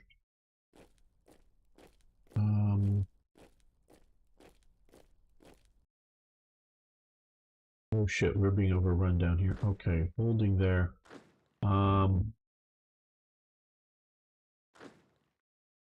Let's strategically redeploy to there. This guy's gonna arrive.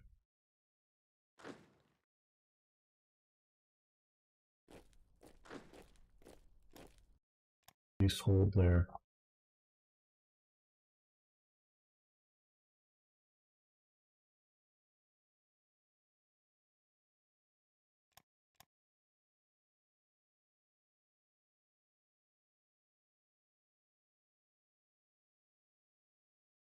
Guys have got to go out to sea soon.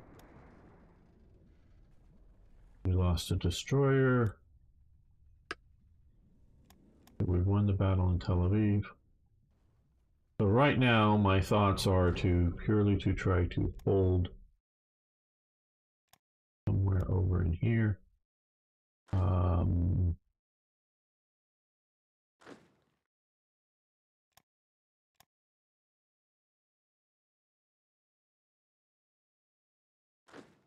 Those guys can get to there. That'll give us a bit. These guys will always fall back into there. We're good. Okay. Okay, they're still pushing on these guys. These guys are pushing here. These guys are racing into there. These guys.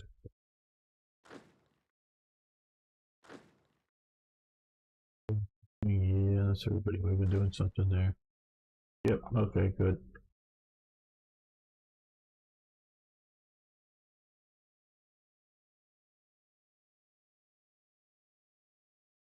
Okay, good. We got to here, even though we may not be in very good shape. Okay,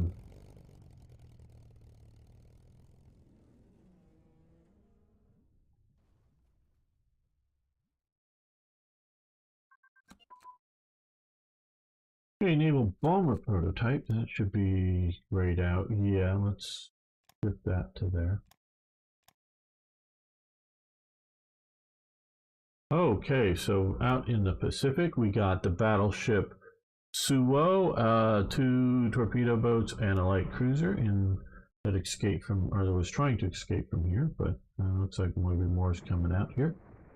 Or they've just, oh no, there it looks like in action maybe. Ah, there we are. Okay. Hopefully, okay, well yeah, okay, 2 CVLs. I don't know why they're called Marus. Marus are, I thought, were transport, you know, like freighters. Just standard freighters. Okay, well.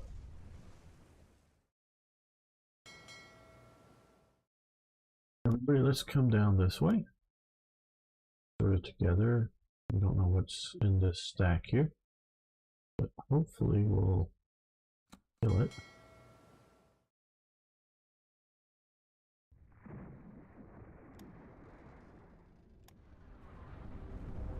Like, whatever. Oh, 2 submarines were lost. They're left.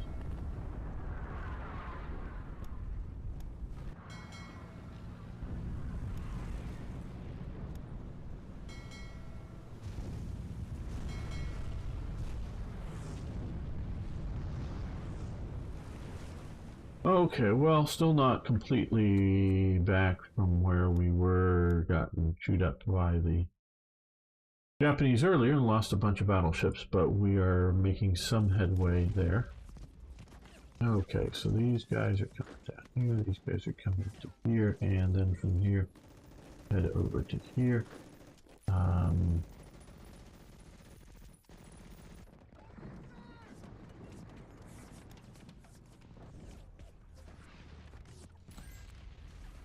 Export a tungsten with who? Canada, yeah, I guess so. Combined arms integration. That one of these.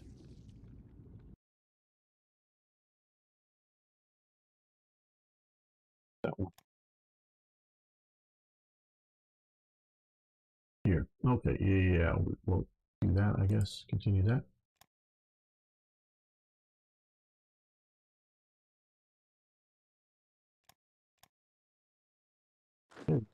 These guys, great.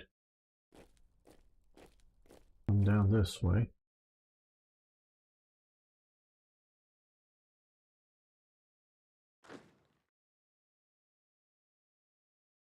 Oh, yes, you wanted to know. Okay, yes, Arno, you wanted to see earlier, and I know I said after talking. Are there land-based anti-ships at Tinian? Yeah, what, okay, well, no, we could probably, okay, here we have 10 units. What we need to do is shift one of these down to Tinian to not overstack.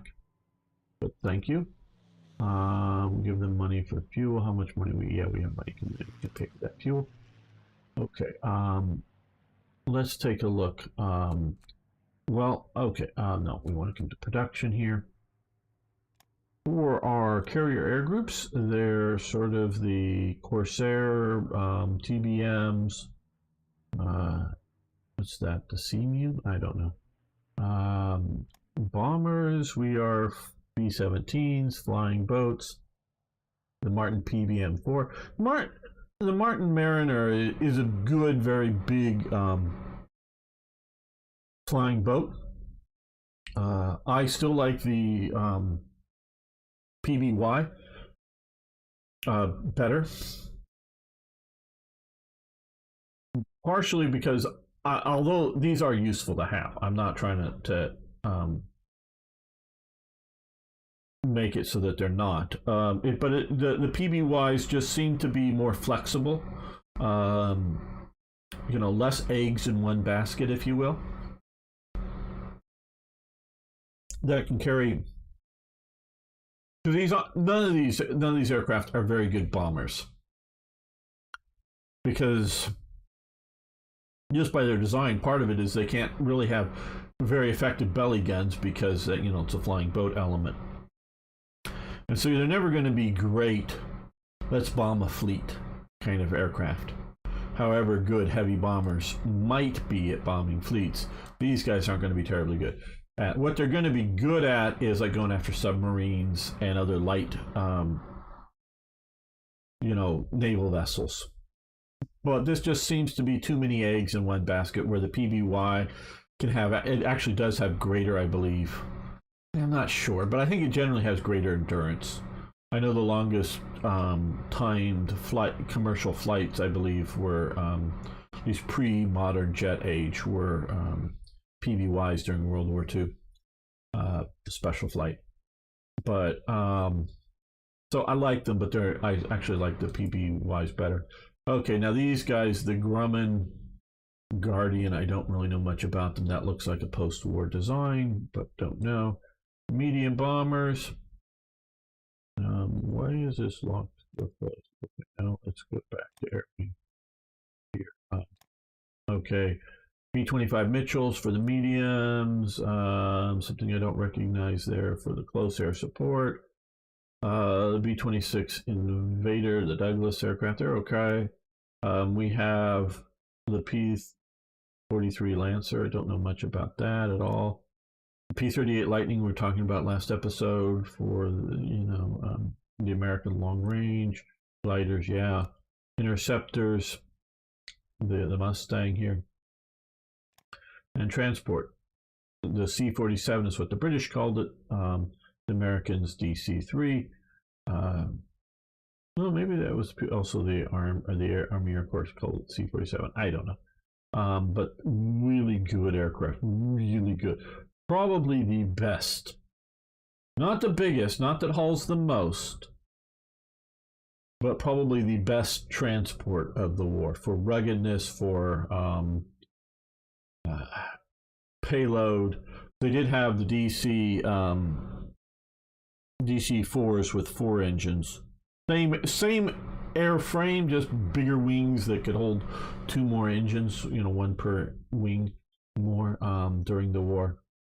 But for if you're balancing everything out, survivability, being tough transports, carrying enough supplies to make it a fairly heavy transport, capable of being rather long range, all of those sort of metrics, I would say that this is the best of it.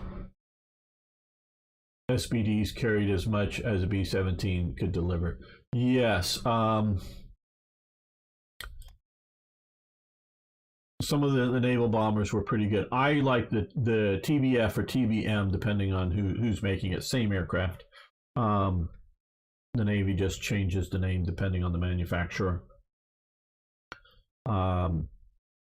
I like that as a carrier-based bomber because it's flexible. That's what I like about it, and I think it has the same engine. I think it's the same engine that's in the P-47 Thunderbolt. If I'm getting the Thunderbolt, I think it has the same engine in it, but it's a 3-man aircraft instead of a single fighter. It has your main pilot up front, and then it has a guy that can move from being in a position, and then it has sort of a ball turret in the dorsal position in the back to defend itself. And then it has a guy that can move from in between the pilot and the ball turret, from being there to go down into the belly of the aircraft. And he does have a rear machine gun that's a ventral machine gun that has very limited fire arc, but it's out of the rear. But it's the one sort of fire arc that the ball turret is radically not able to do. Because I know you can't see my hand here, but you can imagine the ball turret, can't shoot directly behind because the tail fin's there, but mostly behind, and it can sort of shoot down to either side. But if you got an enemy coming at sort of an odd angle, he can easily tell the pilot to pitch, to the right or to the left a little bit, down to give fire angles on stuff coming up there. But coming up right from below and behind it, they couldn't get there with actually, just instead of a 50 that they have up in the main one, they have a 30 cal covering that there. And the guy could go down and do that, operate that sort of on his knees and shooting out the back. Now, towards the later part of the Pacific War, they were getting rid of that machine gun just because of a bunch of weight, and they were winning the air war so well that mostly the fighters were able to keep off the, the American fighters were able to keep off the Japanese interceptors well enough that that wasn't that major of a thing. But down in the bomb bay, they could carry a single torpedo that they eventually figure out how to get it right with some additives. And so it becomes a good, reasonably good torpedo to finish out the war with. So they could do a torpedo. They could put in bombs. Sort of standard was a bomb rack that held 4, but you could put in 1 big bomb or 2 big bombs or whatever. But you could, and so either you could have the pilot up front in the pilot position, command, to getting ready to drop those bombs, or that guy that can sort of is the radio operator, navigator, jack of all trades guy that can sort of sit up in the middle between the. Let me come back and pull up. I don't know the picture here.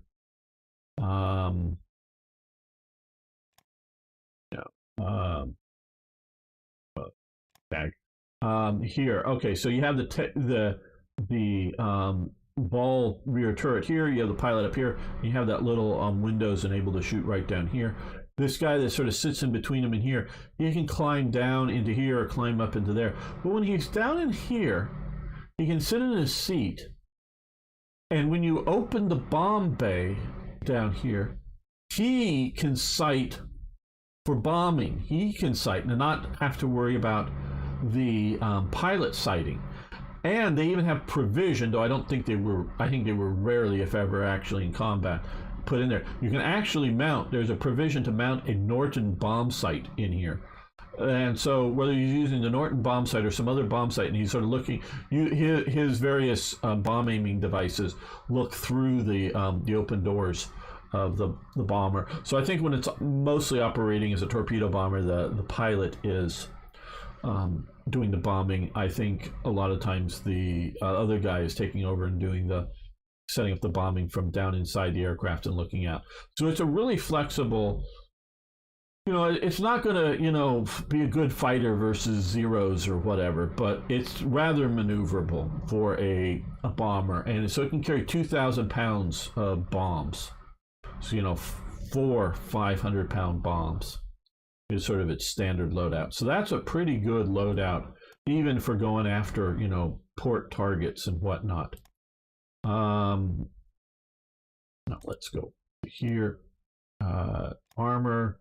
We're still at the Pershing, the M5 Stuart. Now for the infantry, we already have the sort of a special event for America to get the M1 Garand, so we're using M1 Garands for our infantry, even though it's not specifically showing that. Heavy armor, yeah. So that's sort of where we're at, Arno. The more I look into some of the stuff, the more impressed I am at what America is able to do in the midst of the war in comparison to what I'm used to seeing from Germany and whatnot. Okay, well, this island is unimportant. I think we can go from here to here if we wish to, but that's unimportant. There's no air base, no naval base, no ability to supply.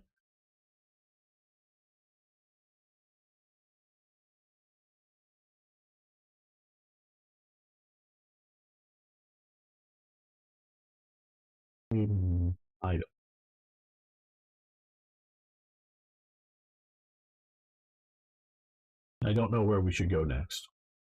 We're really not strong enough to go in and clear out down here.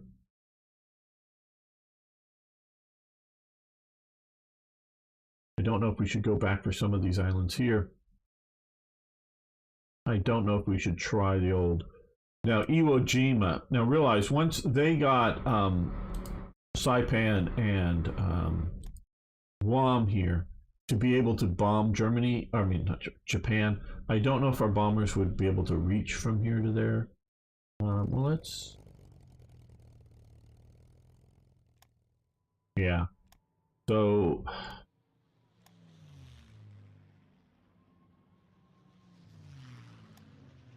I don't know whether we're just still because we're flying the B-17s that don't have the range, or it's the map or whatever. So maybe we should see about taking some of these islands. This does have an airbase. This doesn't. Yeah, to build a bomb Japan. I don't know. Or maybe we should try to come around down here to try to take out some of these guys down here. I don't. Like I say, we are pathetically weak for America. Yeah, partially I'll accept my bad play. Partially because I think they changed things too much. It's a mix. I'll make the video. Still haven't made the video yet, but with me bitching and moaning about some of these things. You guys like to hear me bitch and moan, don't you? Hit them where they're weak. Yeah, that's true. Very true.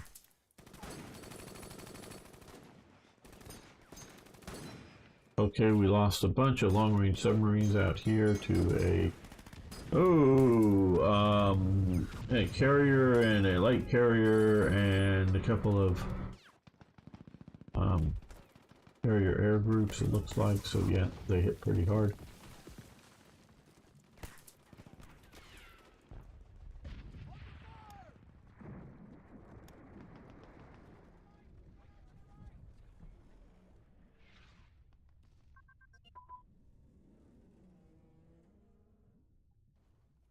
Fighter bomber prototype advanced.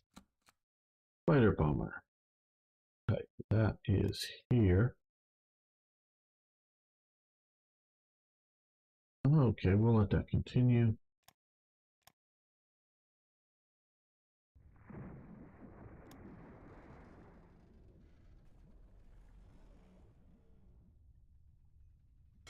Class.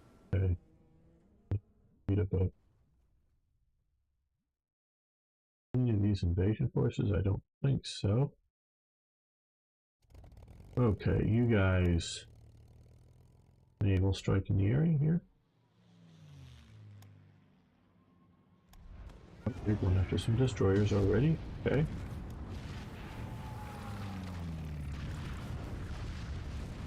Okay, we don't need to be naval strike. I don't know why my air intercept. You should be air intercepting out here. You know you can naval, but I'd rather have you air intercept. Destroyers. Okay, formation of the 10th Army, certainly. Navy asks for money, alright. Again, I think these things suck. New battle commander, yeah, cool. Monumental building for the nation, let's see the plans. The Oklahoma was lost a while ago, yes. Motorized, yes, we want the upgrade. Advanced education advancement, advance. Okay, yes.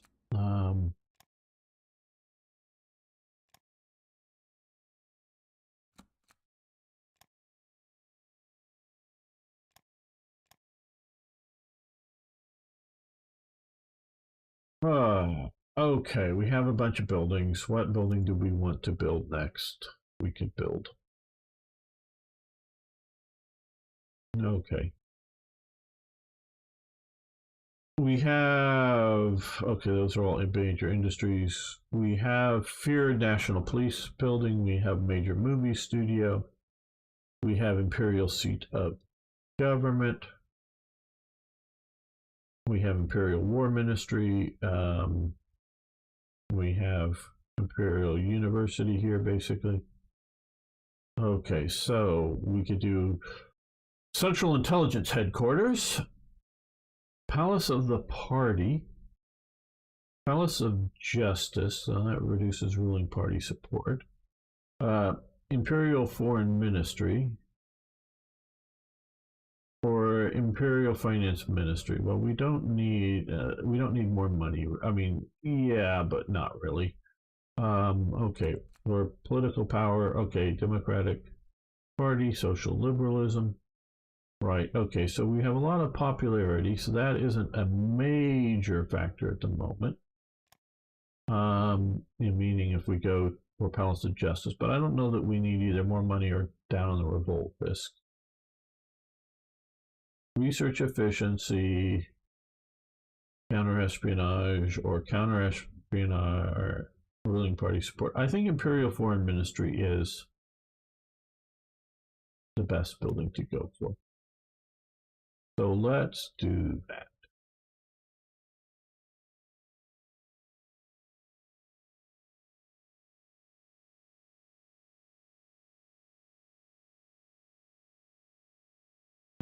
I hate the way they changed the names between Imperial Ministry of Foreign Affairs.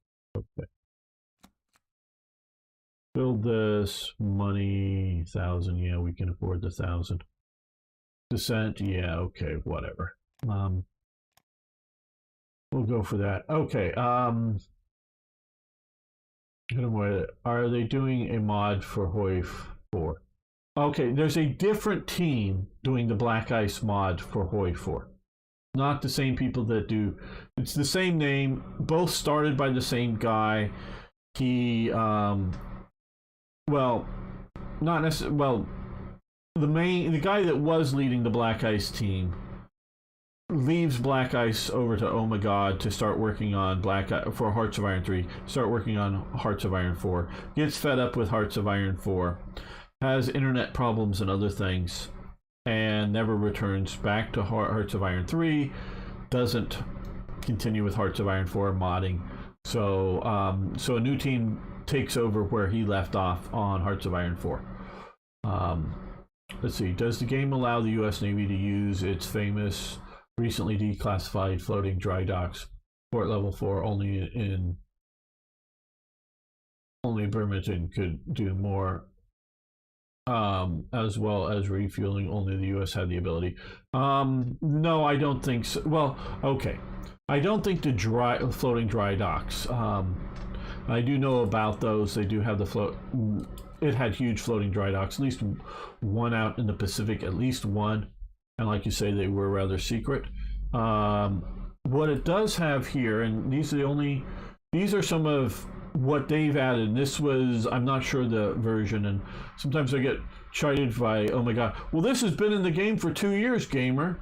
Yeah, I know, because it takes me a year or more, because I'm only playing on Sundays, because I sort of play with you guys to play this game.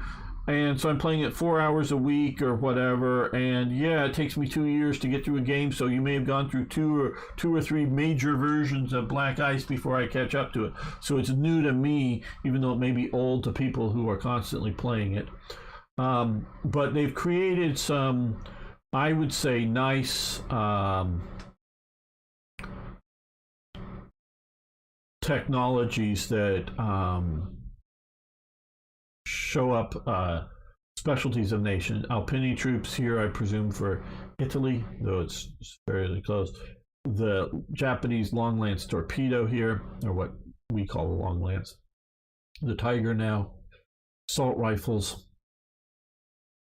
Charbie one for France. Mosquito for Britain, RP-3 rockets, those are for British ground attack. The Churchill Crocodile, which is now in War Thunder, flamethrower tank. PPSH for the Soviets, Katyusha for the Soviets, D-34, is to give them special bonuses. So the M1 Garand does, and so instead of just having some of the which at first I disagreed with them removing. I was going, hey, we should have it back, an assault rifle thing, just generally for, semi-auto rifles, because they do make so much of a difference. They've moved it to this.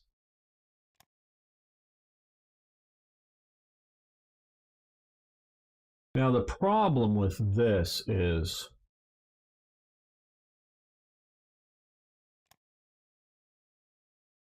and now that we have it, I don't.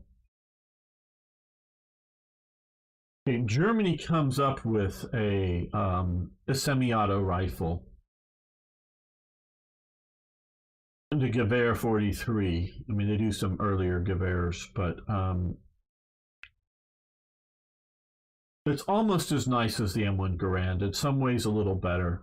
Meaning it has a detachable box magazine. It's 10 rounds. 10 versus 8. Yeah, okay, 10 is better than 8, but it's not that big of a difference. It's sort of the detachable box magazine. The Germans get well, I believe over 100,000, but maybe well over that. I don't know of the Gewehr 43s that are produced. They're mostly on the front, on the Eastern Front. So they've got a lot of them, but it's not a but I will agree that it is not a universal replacement for bolt action rifles. Where still up until the end, the main German infantry rifle or infantry, single person carry weapon is still the Kar 98K. Yes, they've got the MP40s. Yes, they have the Sturmgewehr, which is another really cool weapon, and I guess that's what we're seeing here. Though I don't know how to have assault rifle tech active. And I would argue potentially the M1 carbine is almost here. It is not full auto, but it is. There's almost as many, looking at some of the orders of battle, there's almost as many M1 carbines used as M1 Garands by most U.S. fighting formations. But it's sort of like the guys that get the M1 carbines are the guys that are handling the anti-tank gun for the infantry battalion or the mortars for the infantry battalion or whatever else. So it's really not used as an assault weapon, but it's close.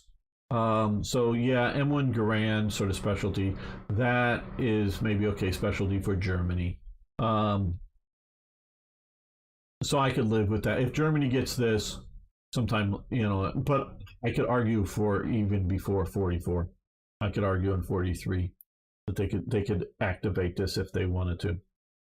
So I might change that if I get in here and do this. The Mulberry ports, yeah. No, the Mulberry ports are very important, but they're not. They're one and done, and they're only used at D-Day, and they don't build any extras. Could they have built more? Yes. But they can't build an endless amount of them, so it's hard to do it in the game. I think it's best... I don't know. It's hard to do that in the game. Where you have the U.S. ability to refueling and resupply at sea. The U.S. become the greatest naval power during World War II, and are still the greatest naval power on the planet. Britain, who was the greatest naval power, is actually, if you look at it, is a short-legged navy, in that it doesn't go to sea for very long, because they have ports everywhere. So they go to sea and then come back to port. Go to sea, come back to port. It's normally less than 30 days that they're out at sea.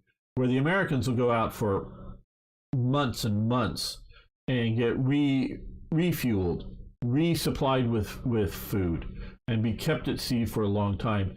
That Britain has a serious difficulty once it wants to come into operations in the Pacific because the Navy is more or less done at some, by D-Day, the big ships in the Navy are more or less done, because they don't really want to send an aircraft carrier out in the middle of the North Sea. They're not going to be invading any other places. So what are you going to do with an aircraft carrier? You're controlling most of the Mediterranean, coastline. I mean, sure, yeah, you got Greece and whatnot, Yugoslavia that's still maybe Axis controlled, but you don't need any more carriers. You don't need any more of the battleships, because they're only doing so many coastal bombardments. Certainly, Paul. Glad. I hope people can learn, and I hope I learn too from good contributions in chat. So, the British Navy wants to keep being relevant, wants to come into the Pacific.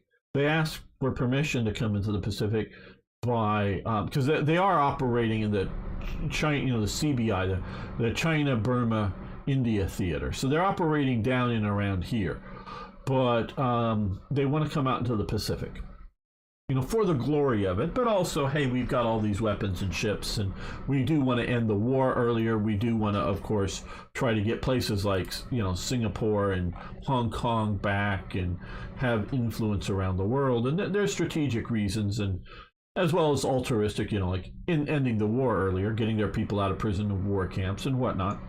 And Nimitz sort of goes, "No, we don't need you. Go away." I mean, almost literally like that.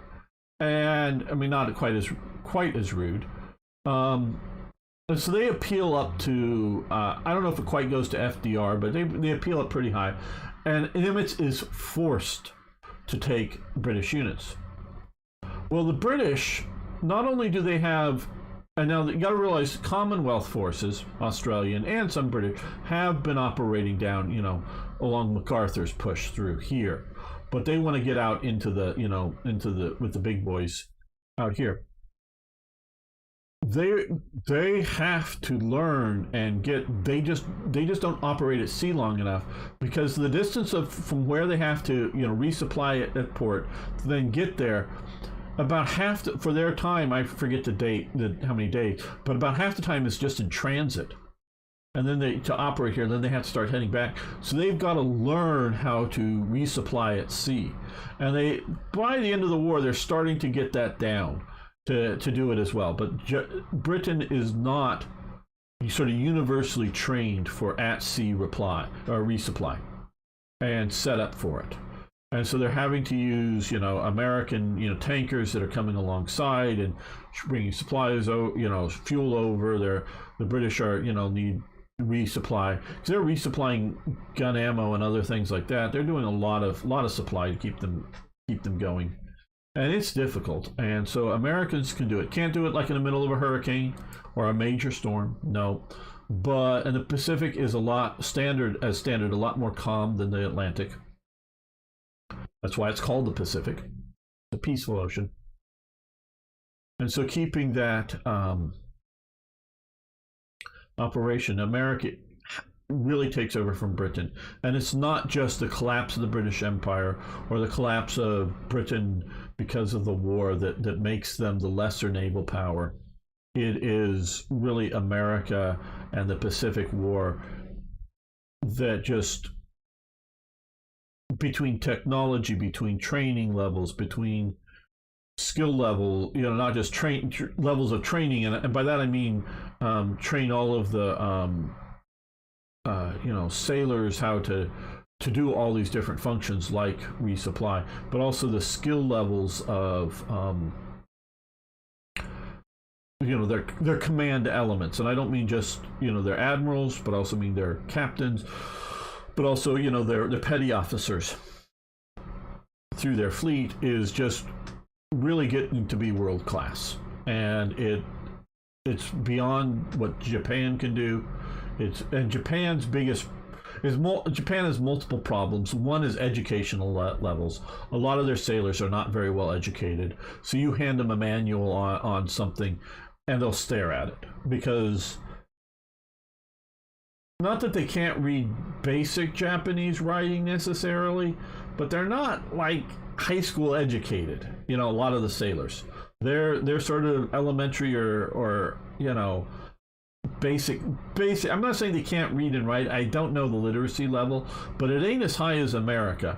There's a lot of them that don't read and write, I do believe, although they're trying to get literacy up, and they value literacy, being able to read and write. But a lot of the sailors are just sort of elementary school kind of educated. So some of these manuals get a little over their head. And they don't have the, even before the war starts off, they don't have the fuel, the ammunition, the other, supply, the wear and tear on ships to go out and spend a lot of time training, to just train up the sailors. And they're dedicated, but, and there's, the Japanese vessels are, if you really look at them and look in detail, they don't have the crew comforts. And they're, you look at a picture of like the Tai-Ho, which was late, or actually coming into the war, late war, but it's sort of a mid-war designed and produced carrier, and it's the most advanced Japanese carrier there is. it gets sunk because of bad training, trying to either not using it right or not using it, they believe, the fire suppression system and the venting, that instead of trying to cut off the fire, they open it up so the fire spreads and sinks the ship. Not that it wouldn't have been doomed anyways, but it would have probably survived whatever the attack was that killed it, if had they used, and it had some very advanced, supposedly, fire suppression systems, piping to run fire hoses and whatnot around the ship to fight fires. So it's a very advanced ship. But if you can look at that ship, or you can look at a bunch of the other main fleet carriers, and you'll see, like, around the conning tower, a bunch of, if it's like a properly colorized photo, a bunch of white bundles all around those, the conning tower. Those white bundles are the bedding for the sailors. So every morning, wherever, because like in the aircraft hangars or in other places around the ship that are spaces that are have other uses, they sling hammocks in there. The U.S. has given up basically use of hammocks by this point. They sling hammocks up there and sleep there, so they can't use the space for anything else. So in the morning, the sailor has to get up and bundle up his hammock and his bedding tightly and put it, and then they get bundled together, and then they get mounted on the outside of the ship. Well, this to me is a 18th century British and French naval practices, because they actually would do the same thing and actually sort of create a somewhat missile-proof, like musket ball type proof barriers are on the British ships with these things above the railing and whatnot, as sort of a protective thing. So if you're in battle, your bedding is getting messed up. Well, the Japanese are doing this, where the Americans, you look at, the ships are crammed full of people, because when they bring back the Iowa-class battleships during the Reagan era and during Vietnam, the manning levels are much, much lower, meaning how many sailors on board the ship is much, much lower than it was during World War II, heavily because of all of the manually operated, even if there's radar or other ballistic computers are still sort of targeting them, there's still, all the anti-aircraft guns. All of that stuff is all, there's just so much manpower that is gone by the time you get to the 80s, because the guns are either gone or just not being used. So they're mostly, by the 80s, I believe, just using dedicated berthing spaces. Where if you look at because I've been watching some videos, and I know I should be playing some videos on the battleship, I think it's New Jersey, that making there, and they're showing some old photos. So like during World War II, the mess areas for the common sailors would at night be converted over, at least some parts of it be converted over to being sleeping, and maybe they're putting hammocks in there, but I don't think so. But they had bunks that would fold down and things like that. Well, the Japanese just don't have a lot of these spaces. So it's not that it's horrible to be on a Japanese ship. I'm not saying it's that way. But it's tiring. It's wearing out. And if you do that for too many days, you become less productive. You become less sharp in the mind. It's wearing out. So the Japanese can't train to the level that the Americans are. They just can't afford it, literally, before the war starts. And after the war starts, it's even worse, because they're having to focus more and more on the necessary elements of the war. So Japanese sailorship degrades as the war goes along, partially because they're losing a lot of their core elements because they're being sunk, and the officers, the NCOs, the trained professionals are going down with the ship. So it's partially that same thing that's happening with their pilots and their flight carrier crew deck ground crews. I mean, they're not ground, they could be working on the ground, but on board ship, all these people are being lost, so the quality is going down. Britain is sort of hanging on, but not quite to the level of the Americans. Germany is very professional, but very, very small navy. France, well, I don't think it was terribly good to begin with, but it's wrecked by the war. Italy's, they're not terribly great, but they're the best of any Italian branch. But so it's really America comes away with the best navy. Some British ships could not replenish at sea because they were not outfitted for it. Absolutely. That being said, they represented themselves well at Iwo Jima and Okinawa. Yep. Hello, Speed Games. How you doing? Have you ever thought of playing any alt history mods? Well, I have played the a couple of times, and welcome here, Speed Games. The Kaiserreich mod for Hoi 4. So I have played that. I either like well done, the whole sort of world properly alt history, like Kaiser. Now I call it the wild and wacky world of Kaiserreich because that's sort of how I would describe it. But I guess you can move to here. So yeah, I have, but not a lot. So it really has, for me, it has to be something done intelligently in the alt history space, and not just sort of kind of like, oh, Kaiser back in Germany or something simplistic like that.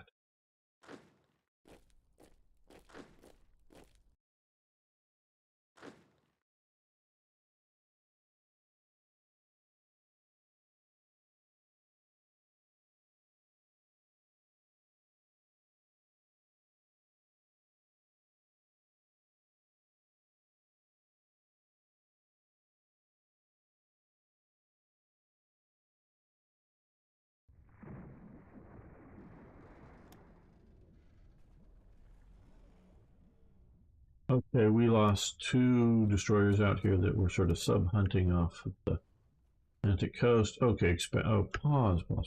Expand our factory so we get another artillery factory in Charleston. Tungsten surplus, nice. We lose it because we were trading off some of it. Foreign ministry, okay, some intelligence and other bonuses. Okay, Western ship approaches, and we have more because of our advanced education. Well, let's do Marine HQs. And yes, okay. Hello, Michael Fox. Been a while since we've chatted, I believe. How effective would you say the Japanese subs are in any World War II game you've played as the AI compared to how they really performed? Well, I would say on the whole, the AI does better than Japan did historically. I would say that. Japan...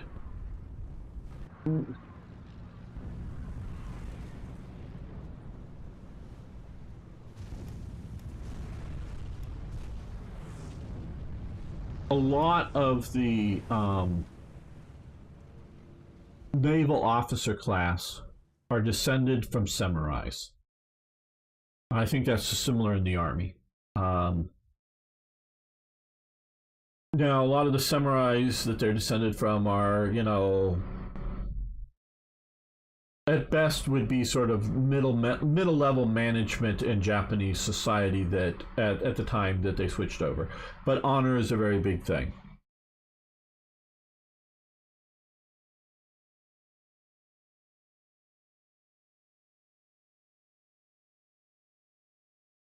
And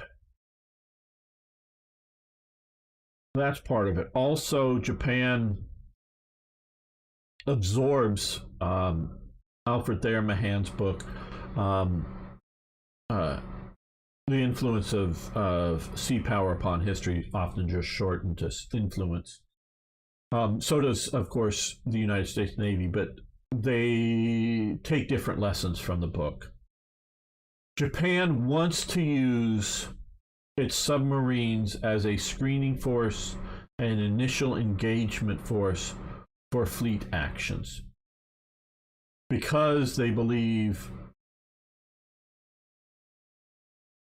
well, because they know that they're at a disadvantage with the Western powers when it comes to naval operations, particularly in most Japanese ships going to sea to war do not have a full magazine capacity or full magazines of ammunition, because they just don't have enough ammunition. They don't have enough ammunition to train properly. They just don't have enough ammunition. So they don't fully fill their magazines for their ships. And although they do very well, particularly in the early years of the war, and we were talking last week about Abdicom down here, and Japan doing rather well in some of these battles, they're on a very slim margin. So they very much feel that the need to, and they're, even though by the end of the war they're starting to get radar in on some ships, but the radar is still very primitive.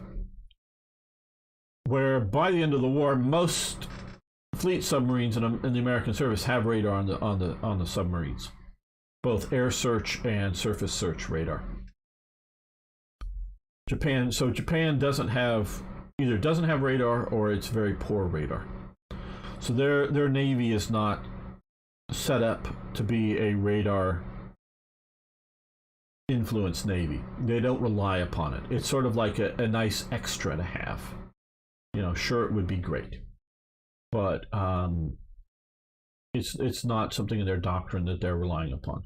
So they need the submarines along with aircraft to try to find the enemy surface vessels, and then they want to attrit the enemy fleet by sinking, and they know going after battleships, because the battleship blisters put on the side of the ships and other things. They're probably not going to sink the battleship necessarily. They get enough good hits, certainly, but you're normally maybe just slow it down a bit. But if you slow down one or two battleships because whether they have to, their submarine blister gets popped, so that floods. So you have to flood the other side to keep the ship from capsizing, to keep it even. Or if it goes into some of the more useful spaces of the ship, and they're able contain the flooding in there by closing watertight compartments. So either that ship has to turn around and head back to port, or all the other ships has to slow down to the speed of the slower ship, because you want to keep formation. So they want to use it to attrit the fleets before the big fleet action. They want to use it for honorable purposes of going after warships and not just going after transports. So they don't effectively use submarines like the Germans and the Americans and the British use submarines very effectively in anti-shipping operations. The Italians somewhat effectively. So I would put the AIs, which generally will go after commerce raiding, as an effective way to do it. So I would say the AIs use it better.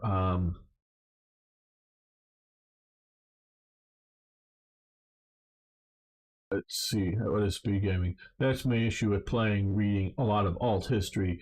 It doesn't go into detail about how the events change.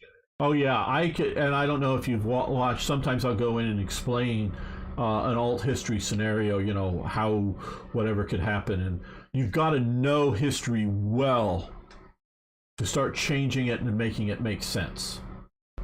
You really have to know it well. Doesn't go into detail. I've tried myself writing alt history, but run into a problem where I go into every little detail. Yeah, well, okay. What you have to do is write two things when you write. I have not done any writing. I talk or think. Once you put the extra burden of writing, whether typing or writing with pen and paper,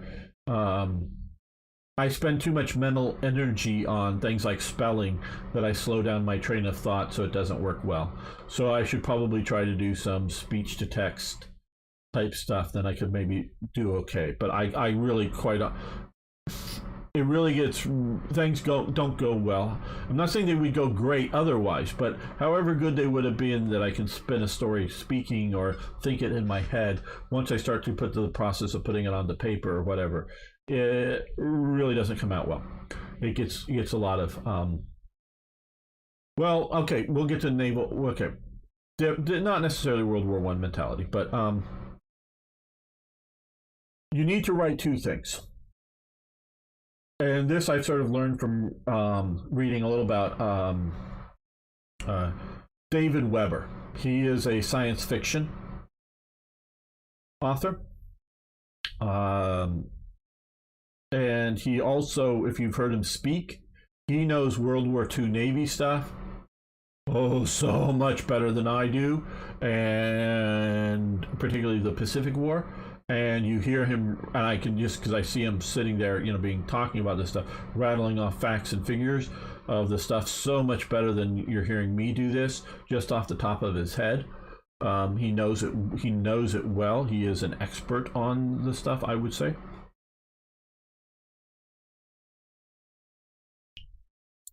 And from his writing style is whenever because he writes science fiction set, like in the future. Whenever he introduces a character, he stops and in another document says something about that character. Like describes him in some way.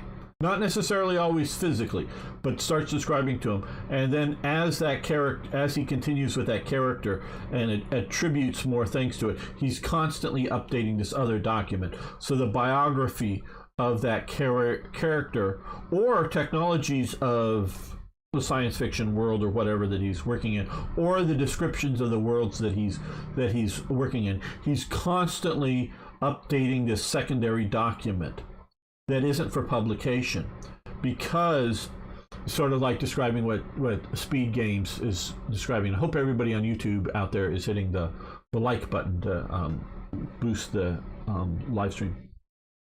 Is because if you put on all of these details, it slows up the story. So what you need to do is create a document or book or whatever, whether it's ever published or not, I don't know, but that has all the alt history. You go through and you need to create the alt history world, where it changes, how it changes, what it changes, even things that may never get referenced in any sort of work of fiction, but build that world. So build an alternative history world, and then write your story, and making sure that the reader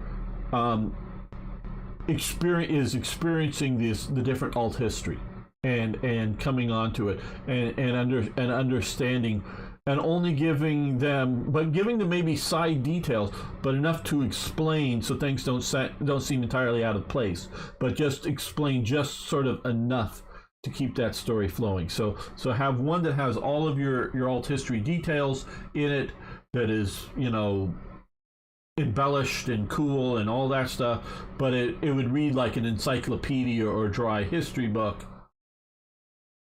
The other one is your storytelling that does it. That's how you need to do alt history. You need to have the two documents, two books, two whatever that you're working on simultaneously, because as you work through it, you've got to, you don't want to lose details that you thought of 6 months ago or whatever, or contradict yourself in different places, that kind of thing. So you can always refer to it, and then of course try to have a friend or two that would be willing to read both documents to see if they both work together, and make sure that that there aren't conflicts. And if there are conflicts, which one you want the story, before you publish, which you want the story. Does the story take precedence, so you change and if it makes sense to change, change your Bible, if you will, of the world, or do you use the Bible and go, no, that has to be changed in the story because it's referenced here and here and here, else in the story, else in the story, so to keep it all flowing. So that's how you have to do it if you're going to do it. Okay, World War I naval mentality. No, I wouldn't say that, because we can see, particularly Germany using submarines as commerce raiders. Britain is very, very experienced with the idea of commerce raiders, though before World War I are expecting them to be primarily surface ships, often disguised, or very light and very fast surface ships, that would run away from heavier ships, but be able to catch merchant marines. It's more... Okay. And I've read a bunch on this back when I was doing my Japanese series. And we'll sort of wind up at this point and then start another episode. Japan knows it can't invade and defeat America. It knows that. Knows it at every level of society.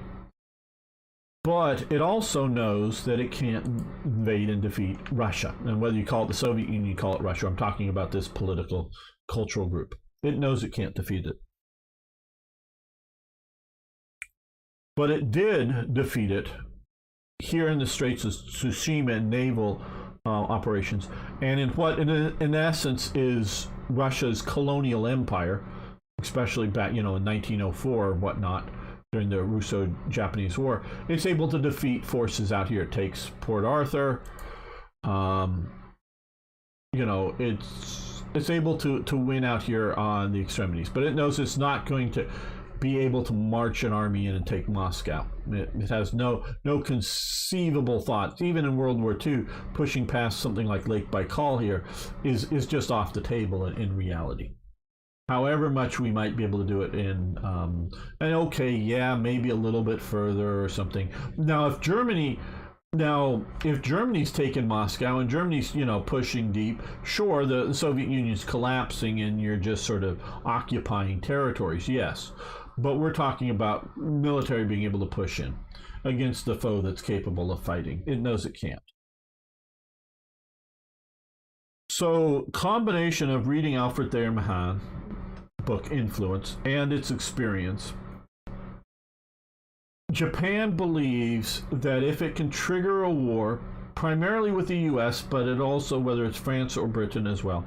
Britain, up until its war with China, had been Japan's primary ally, but it's realizing that it's writing off, and it's primarily naval ally, it's writing off its ally Britain, but it's sort of by that point okay because it's busy with a war in Europe and it can't do much anyways. Japan believes that if it can destroy the U.S. fleet and take a bunch of territories, that then, because this is what happens in the previous war, it can negotiate a settlement with the Americans. Whatever that settlement may be. It may be like retreating out of the Philippines. It may be giving back Guam. But it would be something that would say, oh, if we win, we get to keep, Dutch East Indies for exploitation. Oil primarily, but other things. Maybe force the U.S. to either sell oil or sell steel or some sort of commercial agreement like that. It believes it can do so. Now, there's two problems with this. One is particular to what happens in World War II, and the other is just a general problem.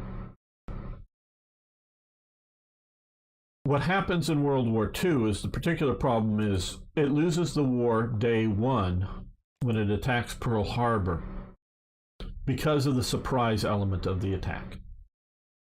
It enrages America.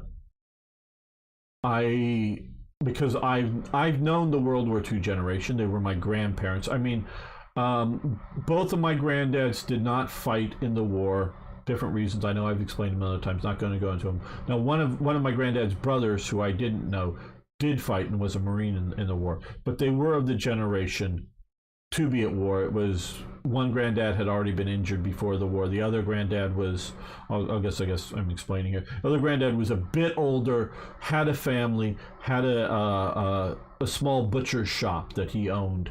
And so that was sort of, if he went into the army pay was too little to support his family, so his family wouldn't have money. And his butcher shop, which is a needed a sort of a protected class. He didn't want to go into the war particularly, but it would have torn his family apart, and there wasn't immediate relatives to dump his family on.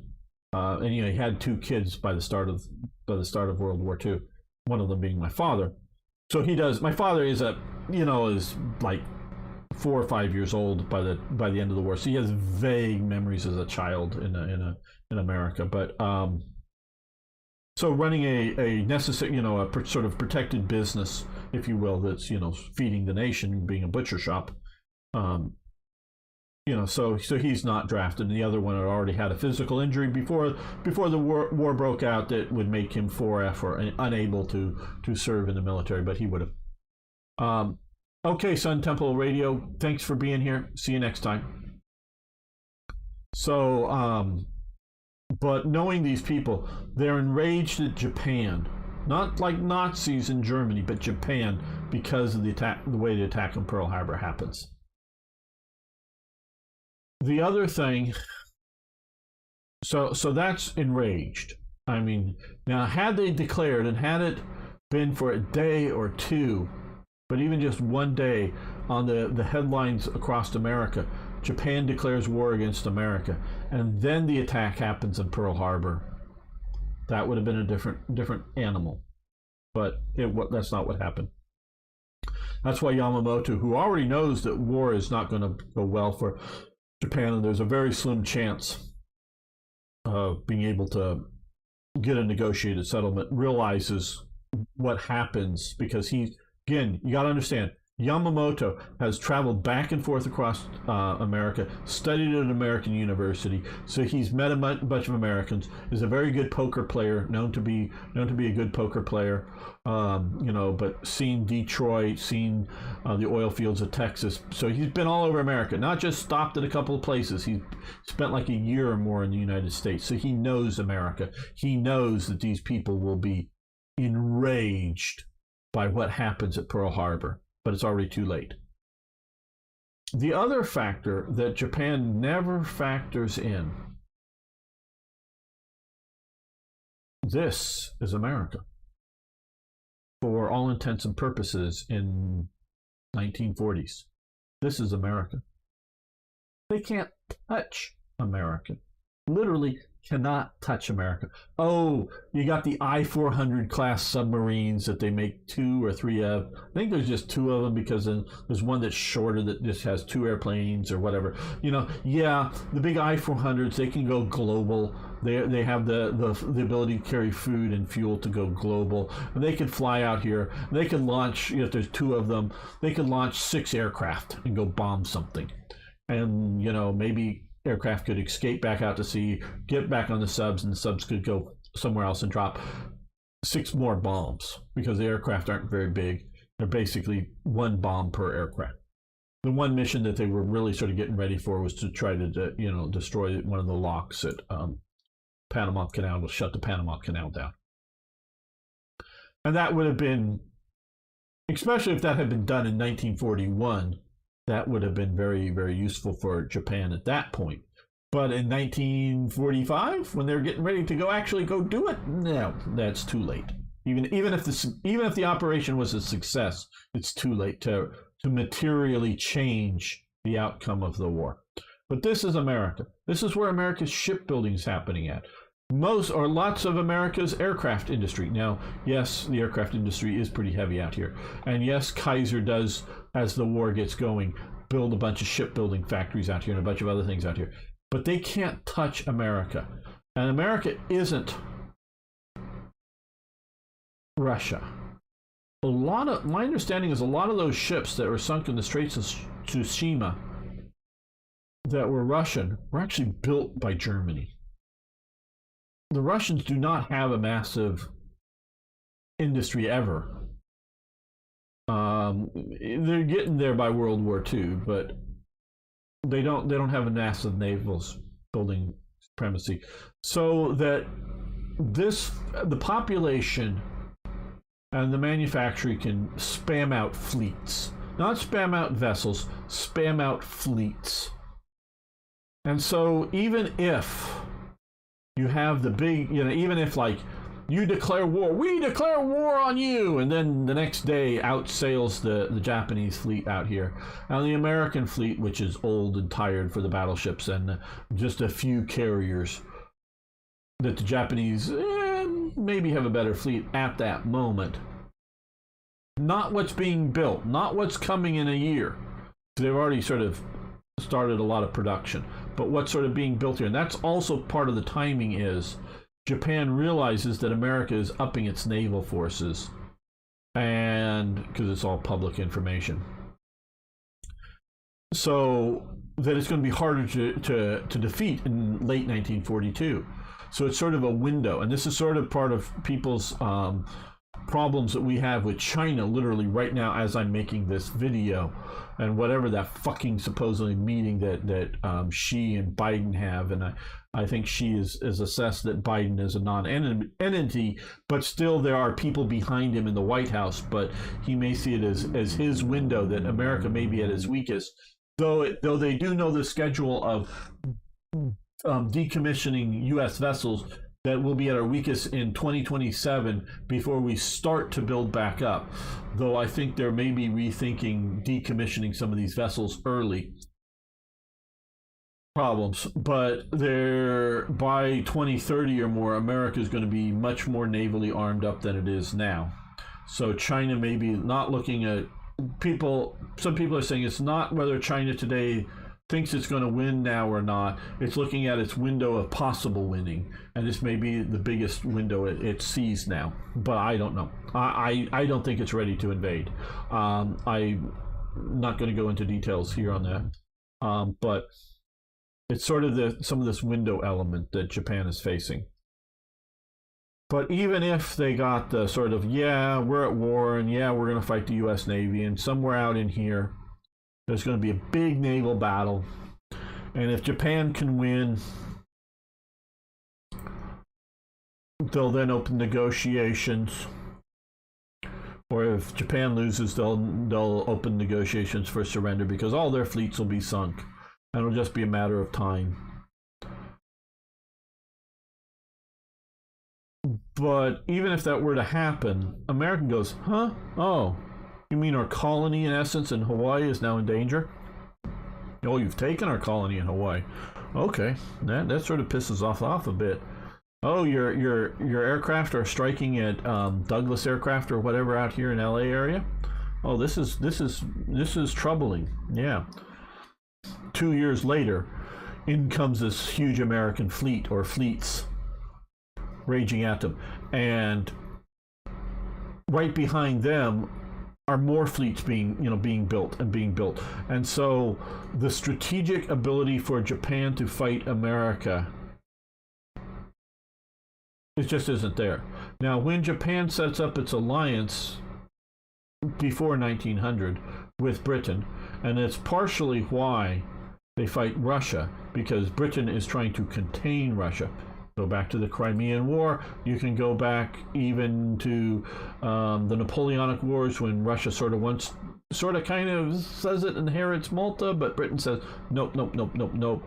Britain sort of stands off some Russian trying to take over this island right here. They had a cousin living there for a few years. That had been a Venetian colony, stands off the Russians there. Britain does not want Russia into the Mediterranean. Britain will even support the Turks against the Russians, with Russians pushing out there. So that's why there's a Japan-Russian alliance that's somewhat against Germany, but also against Russia's expansion. I think Japan has now found its long-term natural alliance today now, in that it's America. Japan is like Britain, and I don't know if, I believe Michael Fox is British. I believe so, if I remember correctly. Correct me if I'm wrong. Or presumably I believe English, but yeah. Britons, and I know there's a big controversy still over Brexit, and some people I know are still upset about Brexit that are good Britons. But Britons and Europeans are different, people. They're a different strain. Britons, and I wish I saved the infographic. It was de Gaulle talking about Britons and how they're not Europeans, how they're a maritime people, not a continental people. How, and some of the various other cultural differences going on between Britain and that. Yep, you are right. So, and I understand that there's maybe good reasons and there's bad reasons. I fall in, because I have lived in Britain, actually lived in Scotland, but visited Britain a lot. So, and my ancestry is, as far as I know, is all more or less from, I don't know if there's any Irish, but from, Scotland through England and whatnot is all my ancestries. And my last ancestor comes over around 1900, initially to Canada and then down into the United States. So British history until 1900 is also my history. And though I did have some ancestors that were in the colonies before independence, so also American history is my history too. But the Europe, or the Britain, is different than Europe. And it's a gradation. Obviously they're British are more similar to Dutch and French than they are than Turks are to Dutch and French. Obviously. So we're talking gradients here. But I say Britons are different than most of the Europeans. They're definitely different than the Latins, the French, the Italians, the Spanish, Portuguese. They're definitely different than that. They have those influences. They're different than the Germans that I met and know throughout my life. So they're not quite Germans. They're not quite Scandinavians. They're not quite, these are sort of Latins, sort of others. They're not these other peoples that make these several big ethno groups up here that I sort of quickly ran down here in Europe. They're different from all of those. They're similar but different.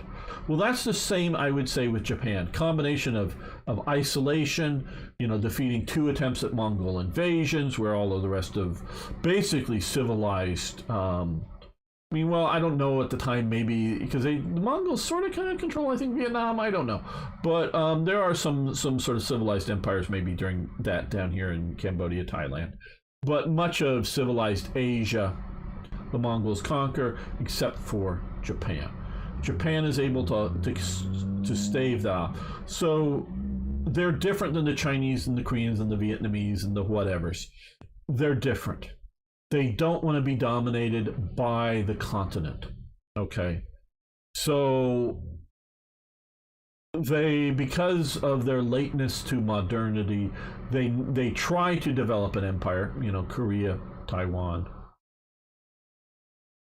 Never really goes terribly well. Britain, of course, does develop an empire. America has sort of an empire. We could talk about it. I would classify it as an empire in a way, and in a way not, in that it's mostly Anglo and whatnot. And it's as opposed to, when Gauls are, because they're Celts, they're not, at the time, they're not Latins. So Rome is ruling over Celts here, not Latins. Rome is ruling over Greeks, not Latins in Greece, and similarly, in other parts of the world. So it's not just, Greater Italy as it would sort of, become, the Latin peoples. So America is sort of imperial, sort of not, within America. And Britain has, its empire. Now it doesn't, but did in this time period. So Britain and Japan need help with continental empires and not being swallowed up by them. So I think Japan now has developed its natural ally in America. That it's sort of, because Yamamoto liked America. Captain Hara, the guy who writes Japanese Destroyer Captain, the book, very good book, also liked America. He bought a watch when it was like in New York City when he or whatever was visiting as a cadet in one of the cadet ships that sailed and visited a few ports around the world. He visited America. He liked Americans. They didn't hate America. It was more seeing it as a strategic rival. And someday, somehow, and this is even before the Japanese army expansion into China, saw that, well, who are we most likely and most worried about fighting? Well, we've defeated the Russians. And then they get defeated in World War I. So then the Soviets, and the Soviets are all fucked up. They don't have much of a navy, so we're not worrying about fighting a big Soviet fleet. This is the Japanese Navy. Well, we've had an alliance with Britain, and that's getting fucked up as the army is, pissing off the Europeans. France is a problem, but they're as much worried about strategic of Italy and other powers. So yeah, it's America looks to be like the big danger to them, to their whatever. So you plan for the worst case scenario. Who are you worst? What's the one nation you're most likely to fight that's the worst possible fight, and you prepare for that. And then if you end up fighting France or somebody, you're in a better position than you planned for. Well, Japan, I think, has now come to the realization that it's pissed off its neighbors, Korea, even Taiwan, even the Philippines, in its behavior in World War II. And it's kind of doing the Asian thing of trying to deny, because of face and other things, deny that they did things wrong, deny anything that went wrong in World War II. And so they're not really apologizing well, if at all, for their bad behavior in World War II, while trying to still diplomatically patch things over with these people. So it's not going terribly well, but it's not going terribly bad either. So it's finding that, yeah, America is where they need to find that alliance to think that the U.S. probably isn't going to swallow them up as a territory. We have Guam is literally our territory, and the Guamanians, they love us. They don't want independence. They look around and they go, yeah, we like being America. We have American Samoa out here somewhere. I think it's these little islands here, or some of the islands. Oh no, it's over here. This is or somewhere out here we have American Samoa. Samoa is actually larger than American Samoa. We just maybe it's here. Yeah, this is Samoa. Yeah, this is American Samoa. We have American Samoa, just a few smaller islands. The main bigger islands are pseudo-independent. And, I don't know if today more of a colony of Australia or America or whatever, and we sort of have our protectorates out in these various island nations out here that are literally American puppets. But most of the people that live under direct American jurisdiction like it. The Filipinos, hey, they've reelected a Marcos. Marcos' son is now president, and then in a supposedly reasonably honest and reasonably fair election, they reelected a Marcos because they're moving back into the American sphere of influence. Instead of trying to either play off America versus China or move in the Chinese sphere, they're realizing it's sort of the American sphere. So, but America's probably not going to turn Japan into a new colony or anything like that anytime practical in the future, and they face more danger from other threats, whatever they may be. So yeah, I think Japan has found its way and knows that it's not in its long-term national interest to be a conquering imperial power. It's more, hey, let's intervene along with whoever, South Korea to fight North Korea or whoever it might be an ally to these people, and then once you're an ally with these people, wherever, you'll be able to buy resources off them. And let's see what Michael Fox is. But also Japan felt they were superior to their opponents and felt America was soft. They had already defeated Russia in 1905, I believe, at Tsushima. Okay, the army may have had that opinion of America. But from reading, from my readings, the Navy did not. Yamamoto did not think America was soft. Yamamoto knew that behind every blade of grass in America was a rifle ready to point out at his people. He knew America was not soft, and although Japan is very ageist, means that you're sort of anti-age. Sort of seniority of age is very important in Japan still to this day. So Yamamoto, being a young admiral, was not in charge, but he had heavy influence within the Navy High Command, above and beyond his, current level of rank and actual duty status. But he wasn't in charge. But heavy influence, and he had, like I say, traveled and heavy influence. The Navy knew that the American Navy was a force to be reckoned with. Now the Army, who was actually running the foreign policy, and eventually by 41, it's only in 41 does Tojo actually move from being the head of the Kempeitai, the secret police, the Army secret police, or the Army police, or whatever you want to call it, in Manchuria, to actually being prime minister. It's only in 41, early 41, does he move over to being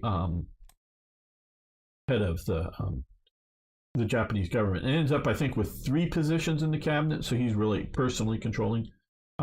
He's really controlling the cabinet, and it's only in 41. And that may very well be an Army position, but that's not the Navy. And the Army, I think, is ignorant of America.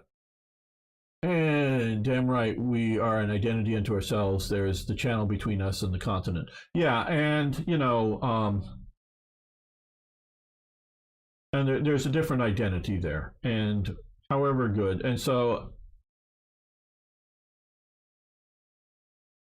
yeah, so that's sort of the thing. And that, I think we're going to end the episode here, not the live stream, but the episode here. So I want to thank everyone for watching. Thanks for liking the videos. And we'll see you next time for more ramblings and hopefully actually some playing of Hearts of Iron. Okay, let's make another save, and then we'll make another episode. I want one more episode here. I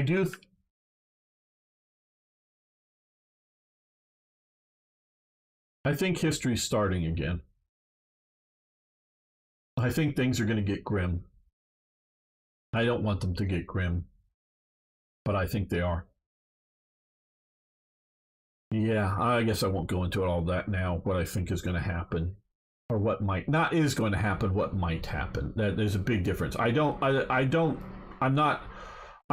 really worried about Taiwan and China. Really worried about that.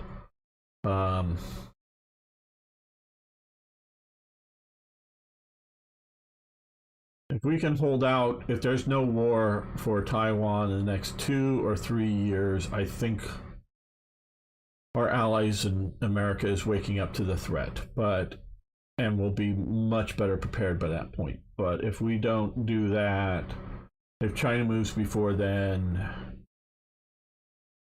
it's going to be grim, people.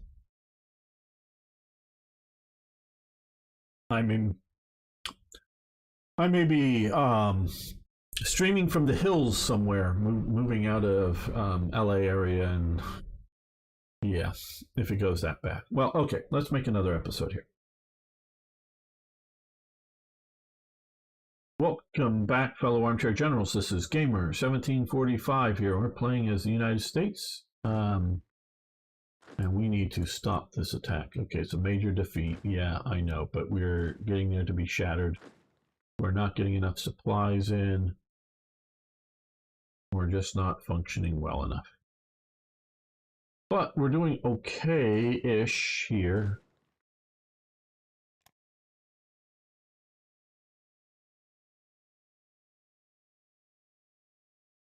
You come like that. Let's see if we can take this point. Hello, Sebastian. How you doing? And I remember an interview of an admiral of the IGN in the 2000s. What was learned from World War II? 3 things. Never get into war with the U.S.A. 2, never... Oh, I got to look over at YouTube because part of that is cut off. Let me see. Okay, we did just save it just in case something does go wrong with this. Let me open up the YouTube window here. No, it doesn't.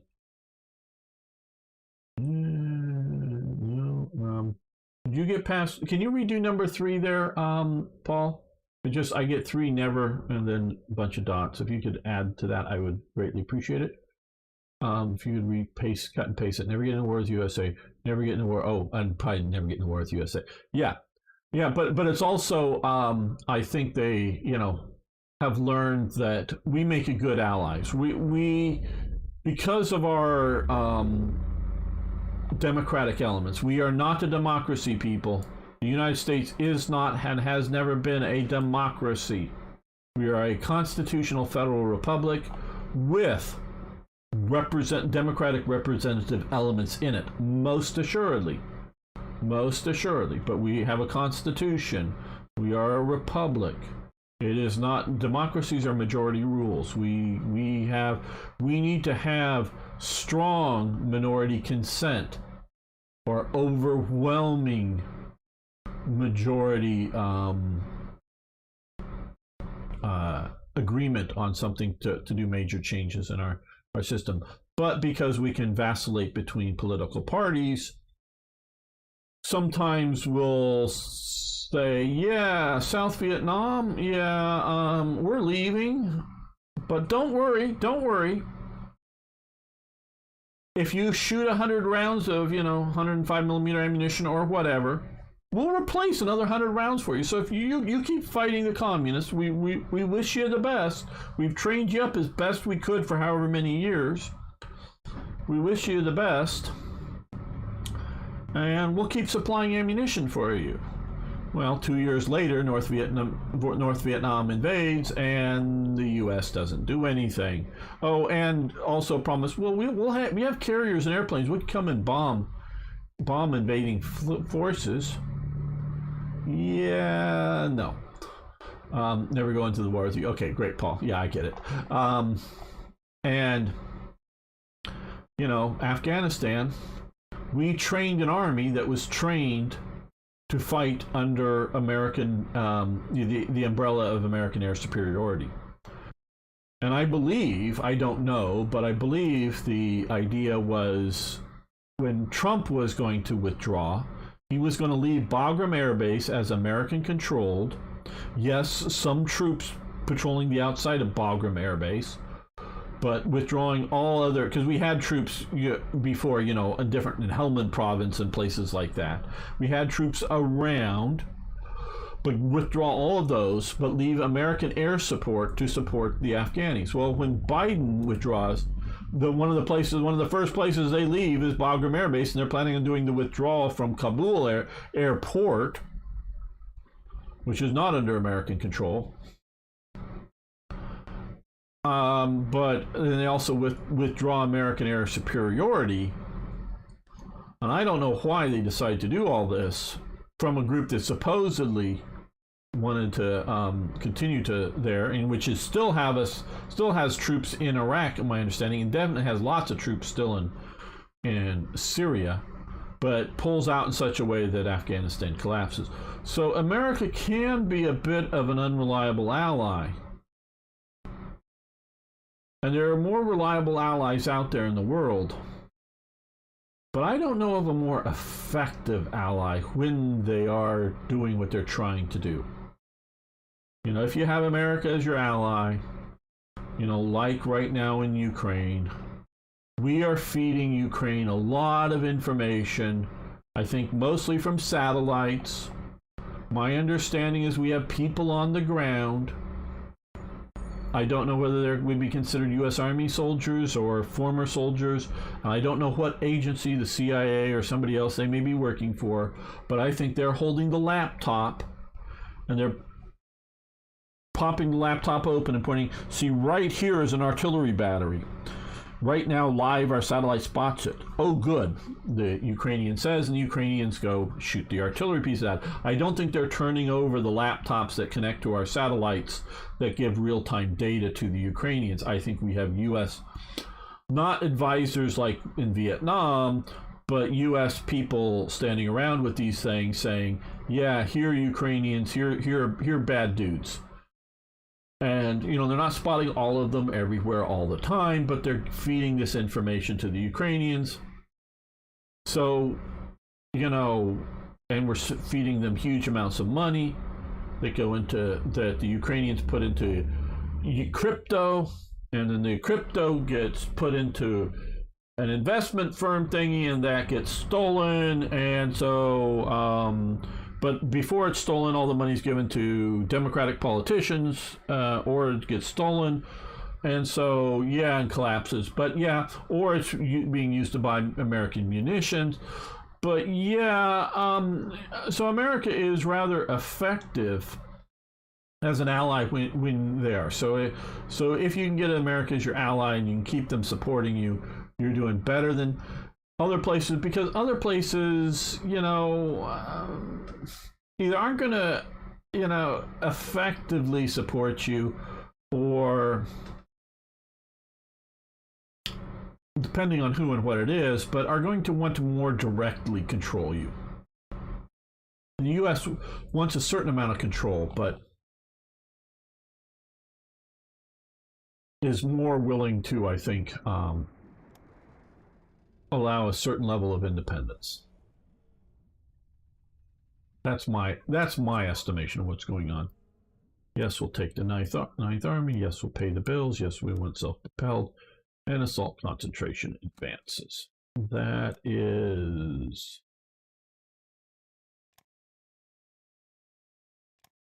here. Keep it going. Yeah.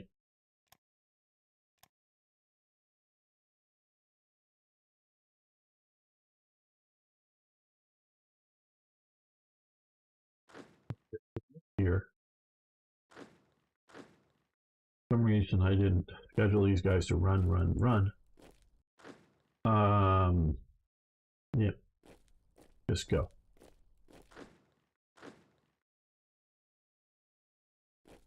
Come down and hit him.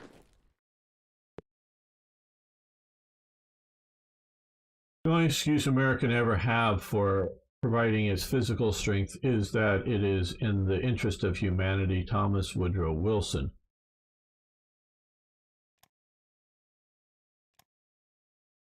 That guy was a fucking asshole. Woodrow Wilson, the Army, or the armed forces, were somewhat down the line of desegregation.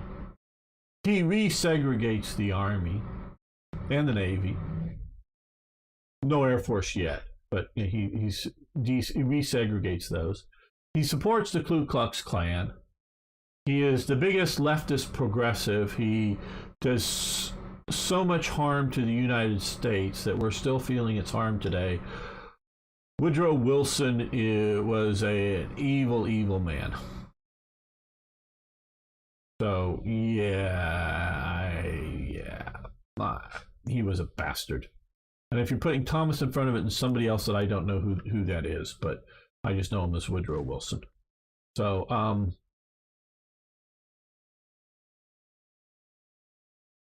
he's a pretty bad dude.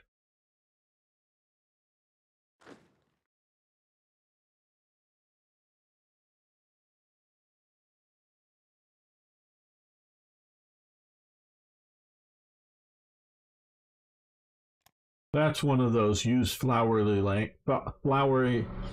not speaking well.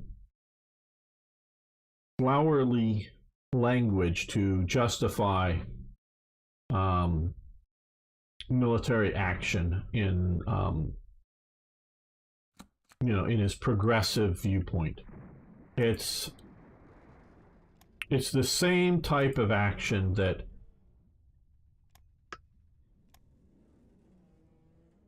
a lot of more modern presidents like nation building and spreading democracy. We're spreading democracy. We want democracy in Egypt because dictator be bad.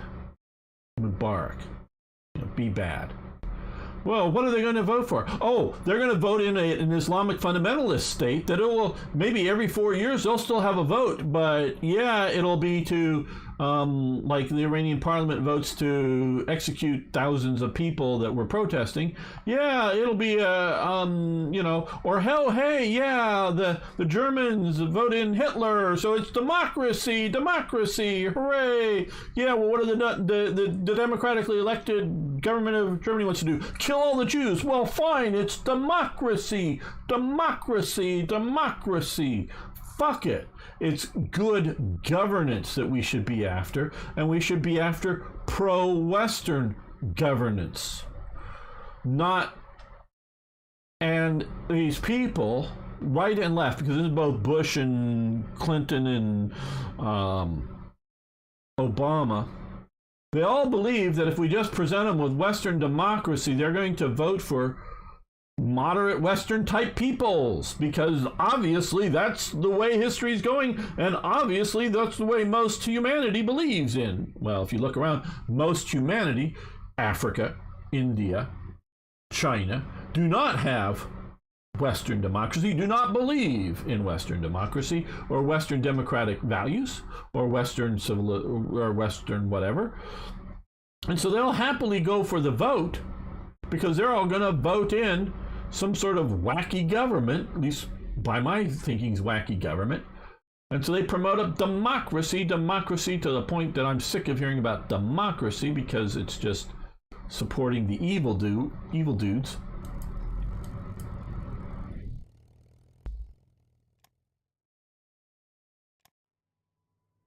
And I don't care for supporting the evil dudes.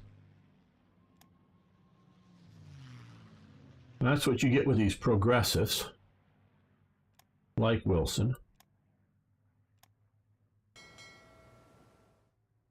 Wow, Bulgaria's out here. What the hell is it doing out here in its navy?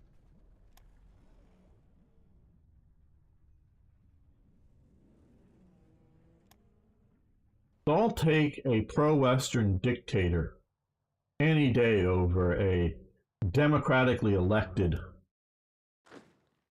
nutjob country like, yeah, Iran, it's democratically elected, they win democratic elections.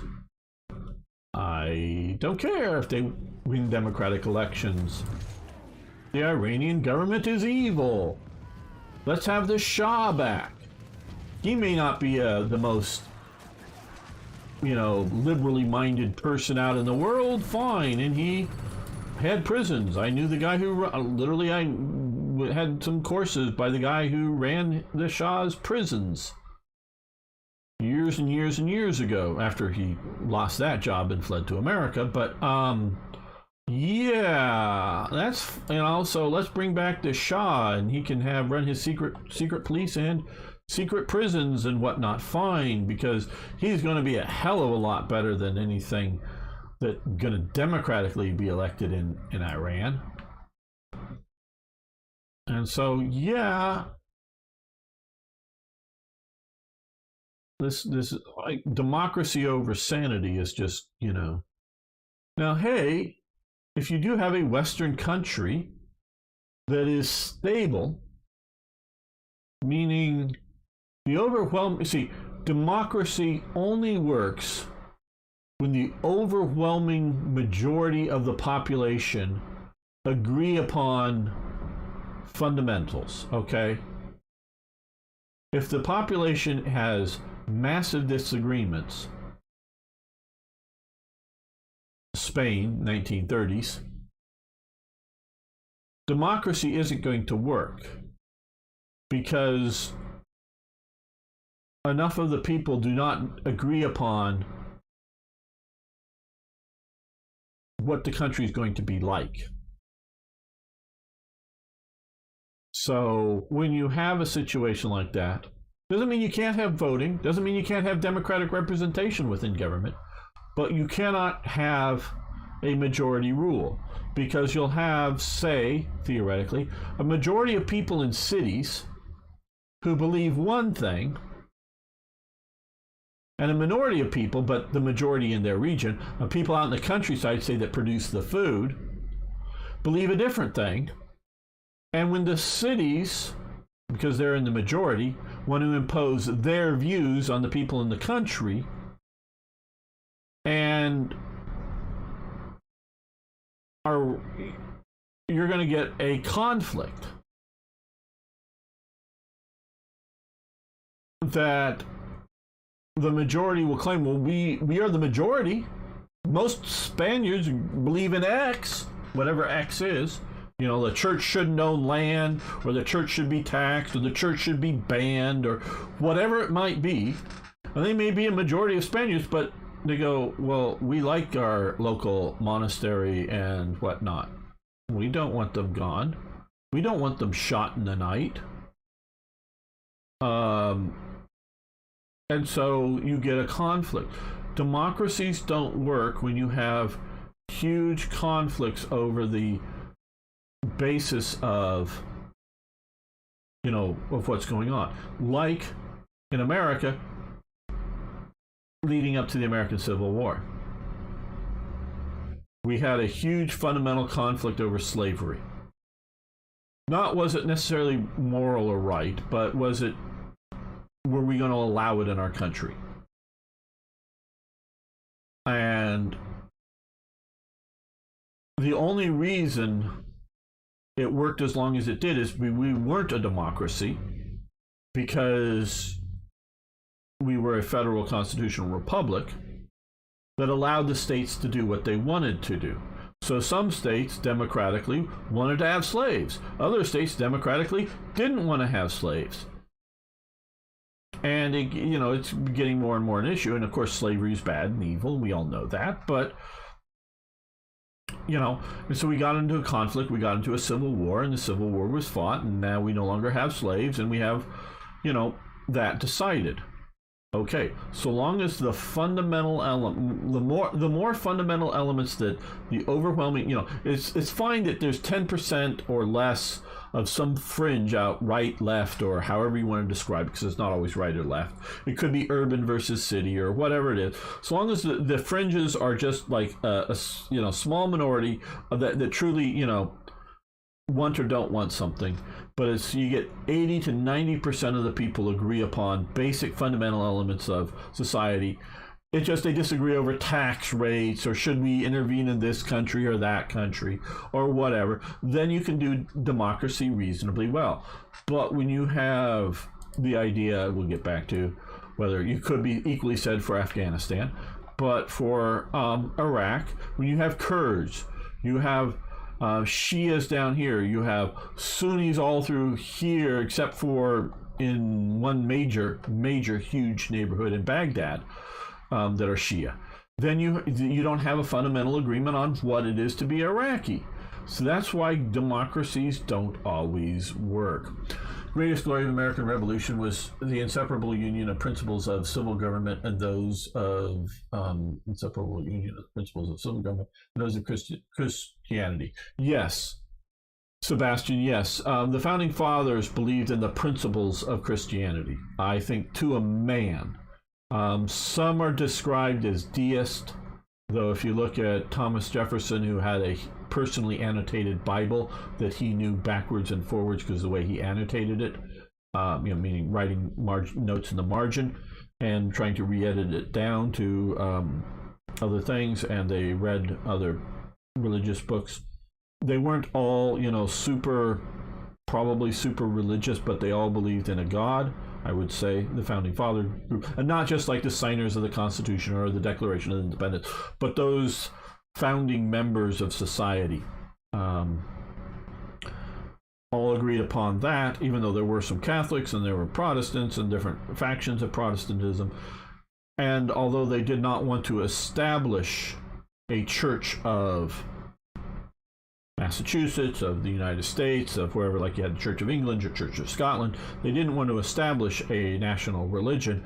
They very much believed in the fundamental principles of Christianity as a civil society, not the religious doctrine of Jesus is God or anything like that, but just the principal messages of Jesus and whatnot. So yes, and America has been moving away from that from various influences, and that is part of the problem that we're having. So yeah, I am not for establishing, an American religion like that. Pick your take optics, pick your religious doctrine or belief or whatever. I'm not for establishing a church of that in America. Why am I not seeing? I thought tank. Oh, here it is. Not at all. But the sort of principles. I'm still playing. Paul's trying to keep me on track, I think. Okay, dual purpose anti-tank guns. That, I believe, is over here, and we'll let that continue.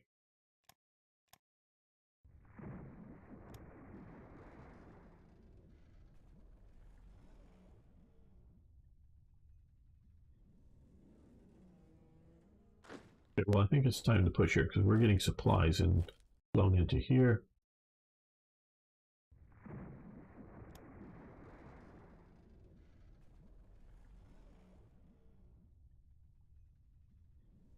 Okay, well, we're gonna let them rest up a little bit. They're sitting down here. We're getting ready to clear out this side of the bank. Suez. Now the bank of the canal. Oh, our garrison here is being pushed out. Britain doesn't have enough supplies. Okay, we can research more.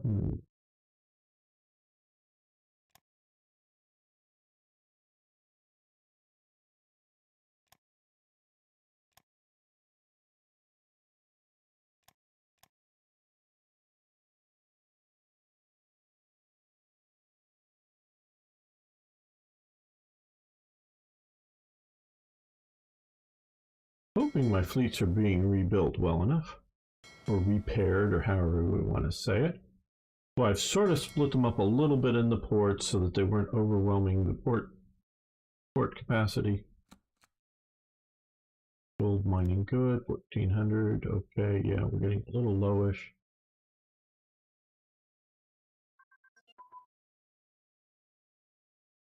Side shield, something that America did very little of, mostly in the field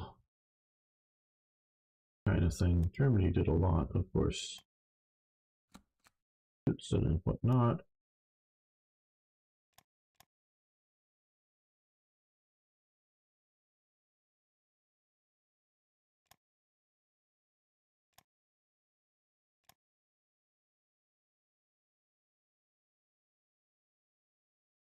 We've just not decided what to do. And I also just don't have a lot of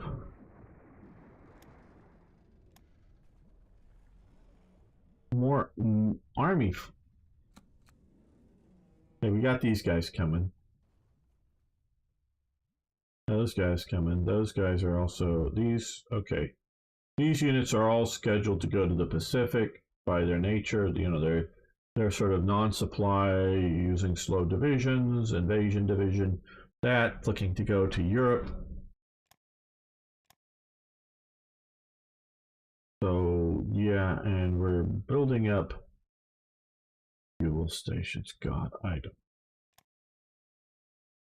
Did you start large supply convoys to Suez?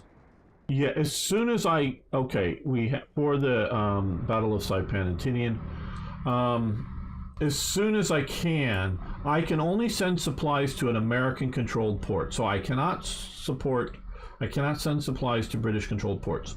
So I've got to get a supply. I got to get this cleared out so that I can move supplies to here, or if we're going to invade Crete, to here, or now this would be a liberate for Britain, or invade Rhodes, or to be able to invade Sicily or Sardinia, and then be able to supply it once I land here. And they're going to have to come out of America, go around Africa, and then into here. So yeah, it's going to be a little bit. Okay, the Battle of Saipan was fought between June 15th and July 7th, 1944. So actually, we were a little ahead of time for this. Saipan held huge strategic importance for both the Japanese and the Americans. Saipan was part of the Mariana Islands, and its capture would allow the Americans to build runways big enough for its B-29s, superfortress bombers to reach the mainland or mainland Japan and return to their bases in Saipan. It was also meant that any Japanese forces south of Saipan were cut off from the Japanese mainland itself. The Americans wanted to capture Saipan at all costs, but the Japanese, equally aware of the importance, also prepared to defend the islands. Okay, yes, an amphibious landing on the island was preceded by an intense 2-day bombardment carried out by the U.S. Navy. Over 165,000 shells were fired at the Japanese position on the beaches the Marines were going to land on. The first landings on Saipan took place at 7 a.m. By 9 a.m., 8,000 Marines were ashore. However, they had to fight every inch of the way. The Japanese defenders placed, barbed wire trenches. Machine gun Saipan was declared secured on July 9th. Nearly 30,000 Japanese soldiers had died trying to defend the island.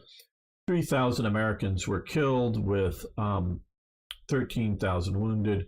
Fractionally fewer than 25% of the 71,000 American soldiers who landed on Saipan. Small group of Japanese soldiers held out in the mountains until December 45, when they finally accepted that the only battle, or not only the battle was lost, but the war was lost. Okay, yeah, this tells a very interesting story. Tells sort of the several stories, not just what's here. One, the U.S. was able to absorb a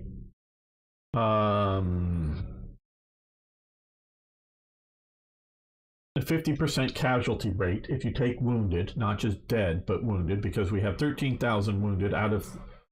Oh, no, I'm sorry, I was doing that out of that. The third Japan. No, out of here. No, so 16,000 out of here. So that's what, about a, not 50%, that's about a 20% casualty rate. Be able to take a 20% casualty rate, which is very high, and still maintain strong support for the war. Now, this wasn't clearly put, to the American people, because we did not want to inform Japan of what was going on. But I do think it was understood just that there were heavy casualties within the American public for some of these islands. It was well known that there was heavy casualties on the fighting for Guadalcanal by the American public. So that was well known. And that tells the story that Americans were vehemently for the defeat of Japan. And so long as they had general trust in the American leadership that is going to at least try to do the right thing and learn from mistakes, which is, I would say, very much a fact, whether it's Nimitz's command moving across the Pacific, which is the ones that go after Saipan, or whether it's MacArthur's command that's pushing up, through the island chain, through the major island chains into the Philippines.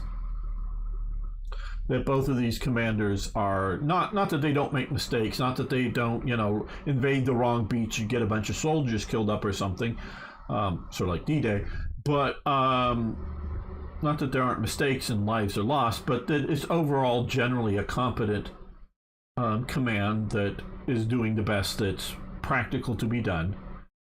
The Americans are going to put the trust in the people to do it. So that's one thing that this is telling us. This is also telling us that 30,000 soldiers that are well dug in, and I believe from everything that I know, they're well dug in, including concrete bunkers, concrete fortifications, and as well as more local sourced material fortifications, that they're able to, through aerial bombardment, through offshore artillery, through firepower on the ground, overwhelm Japan. Japan cannot, that's basically sort of 3 divisions worth of soldiers there, depending on their size of division, of course, but cannot hold off, push off. And there's also army soldiers on there. It's not just the Marines. Marines are sort of first ashore, but there's a couple army divisions involved in that, I believe. that are not able to hold off. And so it just, American firepower, whether it's the M1 Garand, the Thompson submachine gun, the flamethrower, or whether it's, like I say, the artillery and the aircraft. Japan just cannot keep up with modern industrial warfare, no matter what they do. It's just their fighting spirit. The average Japanese soldier is reasonably well trained, and because we see approximately 95% plus casualty rates, dead, that their morale is strong enough to fight hard. So reasonably well trained, not greatly well trained, because I talked earlier about training problems that they have. They don't have lots of extra ammo just to go spend on training and whatnot, but they, reasonably well trained. Their equipment just is not, I have a couple of Arisaka rifles. I have an Nambu pistol, and they're okay. And as bolt-action rifles, they're okay. The early one that's sort of, pre-Pacific War is rather nicely made. The one that's sort of early Pacific War is getting a little rough, and it's nowhere. I don't have a last ditch, one of the 1945 or 44 manufactured ones, but they're getting rougher as time goes on. That they just can't industrially keep up. They just don't have the bullets to just lay down continuous suppressive fire on the enemy to keep them suppressed. They just can't do it. And so you have multiple types of wars. On these big wars, I sort of can define them as two types. One is maneuver and decision, and the other is attrition. Obviously, the classic example of attrition is the World War I fronts. But we can see maneuver and decision. Maneuver and decision, where a smaller and numerically and technologically, potentially, or partially weaker force can defeat a bigger, better, bigger force. In where you have, because I'm trying to be careful with my words here, where you have the German army, because it is mobile, because it can communicate, its tanks can communicate with each other, where the French not necessarily, and mostly not, are able to, with more motorization, concentrated, are able to defeat and take down a larger French army that has, in some ways, better tanks, but most, independent, if you're counting Panzer IIs and you're counting Panzer Is in there, which those make up the majority of tanks for Germany, the French tanks are better because their light tanks, the R-35 and the H-35, well, they have both a machine gun and a crappy, but still a 37 millimeter gun on it, and thicker armor. Now the Panzer II just has, or Panzer I just has two men, and so Panzer III, or two men in an R-35 or an H-35, so arguably equal or better tanks that the French have and whatnot. So we could argue that the French are better off, but they don't have radios, they don't have good command and control over their forces, so they get defeated. So that is, decision and maneuver can defeat your enemy. So if the war, Barbarossa, if that had stated decision and maneuver and defeating the Soviets before they can produce more, trained men and produced more tanks and artillery shells, fight with what's on day one, Germany can win. But once it becomes a war of attrition, certainly unlike Hitler's trying to make it like World War I, but the German High Command wants to keep it a war of maneuver, but none of the maneuvers are going to be so big that they're going to create a decision that's going to change the outcome of the war. It's just going to be more effective wars of attrition. Using maneuver within a war of attrition, the Germans are going to lose. When we're talking, once you lose naval supremacy and you're talking islands and isolated elements like this, you're talking, it's attrition. And Japan, And yes, it's not just one guy equals one guy on either side. If you've got a guy with an M1 Garand and he has firepower from offshore and he has maybe mortars and even light 75 millimeter howitzers on land, he's going to do a lot better than the guy who has a light howitzer. Some of them maybe 75, but some of them I think are like 37 millimeter howitzers, real weak infantry guns. But they've only got like 10 rounds per gun, or 20 rounds, or 40 rounds per gun. And once they shoot up that gun, it's now just a big ornament, big chunk of metal. It's no longer any good. Where the Americans can send in more ammo, more ammo, more ammo, more ammo. So, they've lost it, and so this shows that America's firepower is making the war of attrition very winnable, if you will.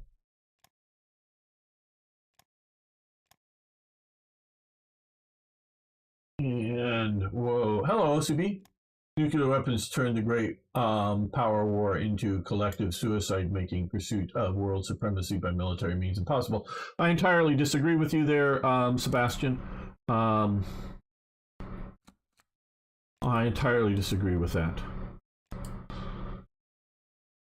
Global thermonuclear war might be suicide, but we're going to see. Okay, I saw a quote once. Hello, yeah, OCB. If any Western army had the dedication, morale, and willingness to lay down their lives in the cause as a Japanese soldier, that the Western army would become invincible. Well, that's what Hitler believed. Okay, that's what Hitler believed. But Hitler's Germany did not have the production ability. Hitler's Germany could not produce enough rifle and machine gun bullets.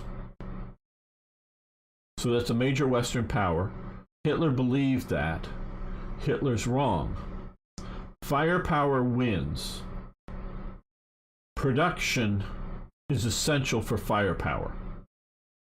That's what we're seeing with the war in Ukraine. Ukraine staved off the initial assault.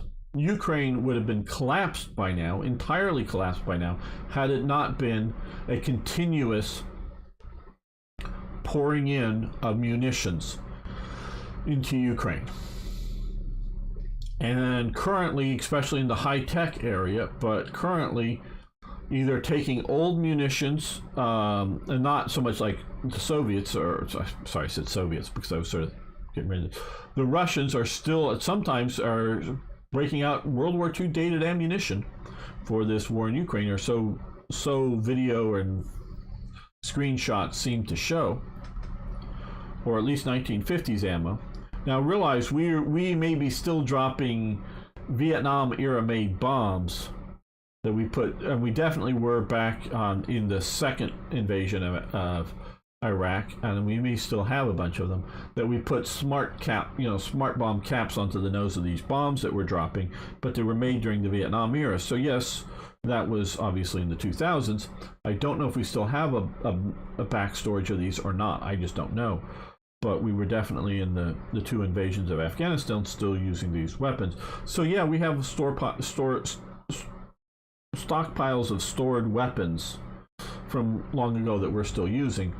But production, and this is teaching our Western arms producers and our Western nations to keep more arms production capability. Whether the factories are turned on or not is another question, because we see the rapid use of smart munitions, anti-tank missiles and whatnot, that Russia cannot keep up with the Western powers effectively. And so production is a critical element. Germany had an excellent army. It could not produce enough weapons or munitions to combat the Americans. And no matter what their morale is, the firepower will win. Firepower defeats morale, just as like we're showing on these islands. That because these islands are big enough that it's no longer like an isolated, engagement, and there was also took quite a while to fully pacify, invading Guam, because that was a fairly biggish island. But here, these are big enough that there's not quite, well, more or less sort of continental type battles, and inland far enough that you're no longer getting naval gunfire support. And the Japanese could move into here. And the Japanese could feed themselves. There's plenty of food. At least at the time, Japan and probably the Philippines entirely produced enough food to support itself with its population. So unlike the guys out here that were starting to starve, and the army was literally building submarines, not with torpedoes and able to go sink other ships, but submarines that were able to, at least during the day, submerge and not be seen, and come through and surface, enough at night to run their diesel engines, to get in and bring in food and other basic keep us alive stuff going here, and then heading back to Japan. So minimum supply submarines. But the army is able to supply themselves here, not with new munitions, not like, bullet and rifle, machine gun and rifle production bullets or artillery production, but food and that kind of things, and new clothes. They're making enough, cloth to replace worn out uniforms or something like that, but they're not making, the hardware of warfare here, but enough, and the Americans are able to defeat them. And if you would have stuck to it's not going to do it. I'm sorry, it's not. Firepower wins. Firepower wins. Best tactic against an overwhelming enemy is skillful flexibility and relentless harassment. Those are absolutely good tactics, and you have to have that flexibility. Germany had the flexibility, and the only people that could match Germany was Britain and America in flexibility. Russia could not. The reason Russia does as well is interference, particularly by Hitler. And I know TIK, and I've watched only parts of his really nice videos dealing with the Stalingrad campaign. And there's debate over whether, if immediately once the collapse of the flanks happened, I believe Pallas could have broken out, if that would have been a wholeheartedly supported tactic. Maybe it's just my, wearaboo-ness or whatever, belief that the German army is that good. But because of delays and whatnot, and hold out, okay, finally we'll let you break out. No, and it doesn't work. But maybe it couldn't have broken out, but I think it could have. There's maybe good arguments, people looking at it know it better than I do, but it's the high command that's making it more and more of a rigid campaign, and their flexibleness just pulls them out of disaster, and allows them to make limited successes that delay the Soviet eventual push. So the three flexible armies of any size, I'm not talking about some little army somewhere, a Free French division somewhere or something. I'm talking about armies of scale and size. The three flexible are Britain, Germany, and America. And you're right about that. Well, I think we're going to come to the end of this episode. I want to thank everyone who's made it this far. If you have, please post your comments, questions, suggestions below. Love all of you guys. And I hope everyone has hit that like button. And of course, if you're new here and you made it this far, I hope you've subscribed to hear my brilliance, of course, because I'm brilliant and know everything. And if you don't get the sarcasm and whatnot there, trust me, I know I don't know everything, but I'm fairly well informed. So thank you. Hope it's been fun and entertaining. See you next time for more Hearts of Iron. Okay, guys. Well, my throat's getting a bit worn out after about 4 hours of this. I'm going to take a Ricola just to sort of recover. I hope Arno and others will be back tomorrow playing maybe the World War mode if it's still going on with War Thunder. But we'll be playing some War Thunder tomorrow. World War mode actually is setting up... although terrain-wise it's more like Tunisia, but equipment-wise it's the second Battle of El Alamein. If that's still going on tomorrow, I'm not sure if it is. If it is, we'll be doing some of that, at least part of the time. But otherwise playing some War Thunder, and I'll chat with you about things. So you can come back tomorrow. And Monday, I believe it is, I'm going to be playing on Slytherin's channel. I'm going to be playing War in the East 2, the Steel Inferno DLC, which deals with not the Stalingrad campaign, but this campaign, the Caucasus down here. I will be playing that, and again, just to give pimping over to there. If you watch videos over on Twitch on that channel, you earn sliths. It's a coin thing. It's not a tradable. Well, it's a coin that you can redeem for free games and DLCs over there. So you can get stuff from Slytherin and Matrix for free. Not There's certain games that are available. You can look and find out there. So that's a good reason, guys, to come over.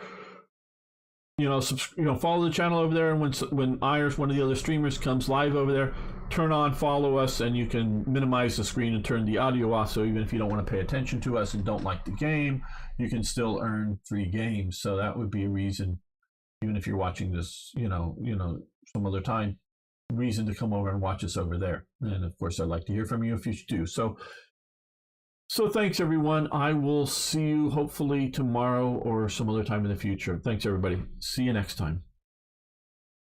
I want to say before saving it one more time, just to make sure I get it properly saved.